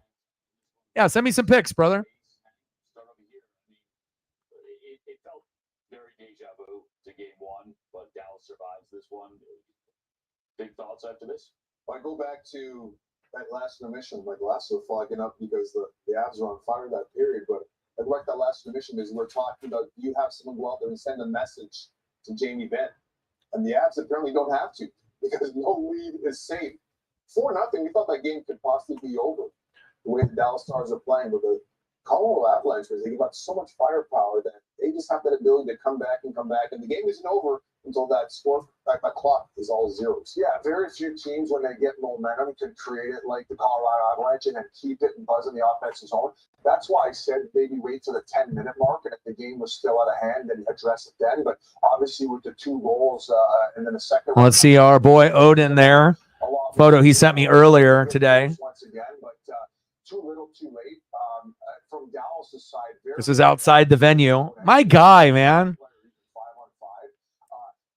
Awesome. My boy, Odin's son. Heck yeah. Yeah, and we talked about going into the third for Colorado. They want to change the energy in this game, no matter the result, but the least moving forward for game 3, right? So when you score the first one, okay, we're doing good things here. When they score the second one, you can feel even watching, okay, now it's suddenly a different game. All right, let me throw up a couple Tay-Tays for Matt. Otherwise, he's going to have a mental breakdown. He's still waiting on his Tay-Tay fan to come back. He might have to wait during football season.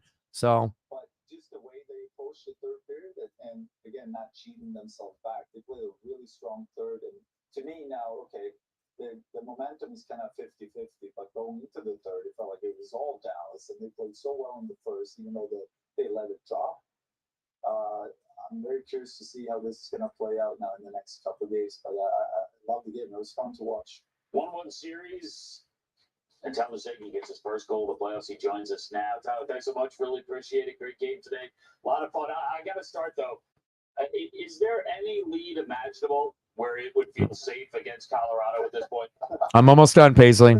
I don't know. Yeah, they've come back many times against us this year. Hopefully we've learned from it. I mean, they got guys that they're so offensive, right? And they had a bit of a cookie fest in the first round. Everyone was getting points and goals, and you look at the roster. So yeah, they have guys that are feeling it, and we've got 2 real good games where we should have won. So hopefully we're learning from that tonight. Tyler, great game at Saints. We spent the pregame show talking about Kale. Grab your bib, Matt. He was speaking Cookie Fest. But then I wanted to talk about Miro Heiskanen, your young stud defenseman on your back end. What makes him special? You see him day to day. Yeah, he's got this quiet swagger to him. He does this stick thing on the ice where he kind of just shadows the puck and doesn't touch it, and the guys just go left and right. And he's just so talented. We had a big night from the Finns tonight, so something to build off of. Tyler, Hank here, obviously having a great power play in the playoffs is so important. Oh, wow. You guys are clicking over 30% now. How much time do you spend working on the power play? All right, let me get these on there. Heck yeah, dude. Tell us a little bit about You got good seats. You're super close, dude. What a memory for you and your daughter, man. I mean, I guess I don't got any kids. Paisley's my daughter, so I'm the dog father. I'm a proud dog daddy. And, I've never felt this type of love, for anyone or anything in my life before. So it's just really nice to be able to see, things like that happen, even if it's not for me myself, but for people like Odin. So let me see if I can. I'm going to send him to Matt, and I'll be able to post him here. Heck yeah, dude. Huge. He's a guy we follow. When guys are, after he makes that hit and the guys are talking to him and he's staring down. Let's see some of the photos of. I want to be on the other side of it. So we follow his lead, whether it's communication in the dressing room or on the ice, physicality, face-offs, whatever it may be. It's great. So go through all the photos that you sent me. Look how close you are. My gosh. That's awesome. In game 1, and did you feel you guys executed that to the best of your ability tonight? Yeah, get up early and hold the lead. So That was the biggest thing tonight. Maybe try to get you off our fan. I keep seeing on social media you got something going with the guy behind the glass. The glass fan? What are your thoughts on? Is he like a sixth man to you guys out there? An extra body on the forecheck, the way he's hitting up against the glass every shift during the ozone? Yeah, I love the fans. They're ready to go too. So yeah, we love all our fans. I'll say them out. You said it all. We got Cookie Fest. We got Glass Banger. Now they're turning the lights off on you. Don't look Jamie Benn in the eyes. We've learned a lot here. No, thanks so much. Thanks for having me, boys. Awesome. Yes. No, Glass Banger getting a shout out on the broadcast. He's going to be so, yeah. Wayne's going to love it. You're going to be hearing about that all That's day. the guy, Glass. Oh, yeah. They've aligned. And the girl behind the coach behind the glass. We're not going to go into details on that. Yeah, it's a little TNT after dark. Not quite there yet. Yeah, I think Bang Guy got OnlyFans as well. Oh, well, that's exciting. Or I guess it's called Cameo for him. Yeah. Well, should we go? More big hits? Should we look at Jamie Benn? Okay, sure. And there is a moment here where I think it is terrifying to look him in the eye. You'll see it at the end. You'll wait for it. But this is the big hit on tapes. Huge hit on tapes. You see Cogliano there off that one goal, try to get a little bump on him. Josh Benson tries to get a piece of him there. But I think here's the crazy eyes we were talking about here, Leo. Cool venue, man. From Manson. Look at this. He's just taking I got one more. oxygen into my brain. I will kill you. And he's like channeling his inner biz. I'm gonna kill you. I'll pity the fool. I'll pity the fool takes a run at me that is all. Like last night, he's fogging up before, they're fogging up now. I think he's saying, I need more oxygen in my brain. Who's a guy you played against who was that scary? Oh God. Oh, nice. Was like the scariest guy. Hey, you know who was scary and who wore one of the best game faces? Jody Shelley. I ended up fighting him when he was playing with San Jose. He's the nicest guy. Anything else that you guys want to see before I go? I still need to eat dinner. It's almost 10 o'clock, and I got to take Paisley for another 30 to 45-minute walk here. Is there anything else that you guys want me to be able to throw up? Ah, baby, let's go. My guy. And again, we'll be live at 6:30 Pacific tomorrow and on Saturday for the Athletics and the Mariners, and at 1 o'clock on Sunday. So I'll be grinding it out pretty much every day. Super excited for you and your daughter, man. Making memories. Well, we have no evidence of that, Matt, because you're in Hawaii, so no one can tell. No one can see. So I was legit skating like Bambi style with Tweety birds. That's literally when they said, I think we need to invent concussion protocol for this. Safety of that guy's brain. Yeah. So we're going to donate it to science when it's all said and done, folks. But shout out to Reflect for coming in late to making sure that we ended up having a successful stream instead of, it being a challenging stream. Like I said, the last 4 have been a little rough. So appreciate you. And hopefully we can pick things up here in the next 3 days over the weekend.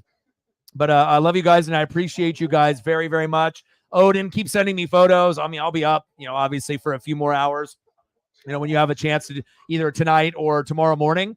And I still need to go exercise and eat dinner and whatnot. So I love you guys, and I appreciate you guys very, very much. Shout out to all the people watching on Twitter/X. 115 people are in the room right now. So appreciate all the people that liked, subbed, donated, commented, and shared. Odin, I'm really happy that you had a great time with your daughter at the concert there. Reflect, you're an MVP. Matt, you're an MVP. And I got one question for you. Who talk sports like us? Your boy Ryan, Northwest Sports Fanatics, and I'm out. Gang.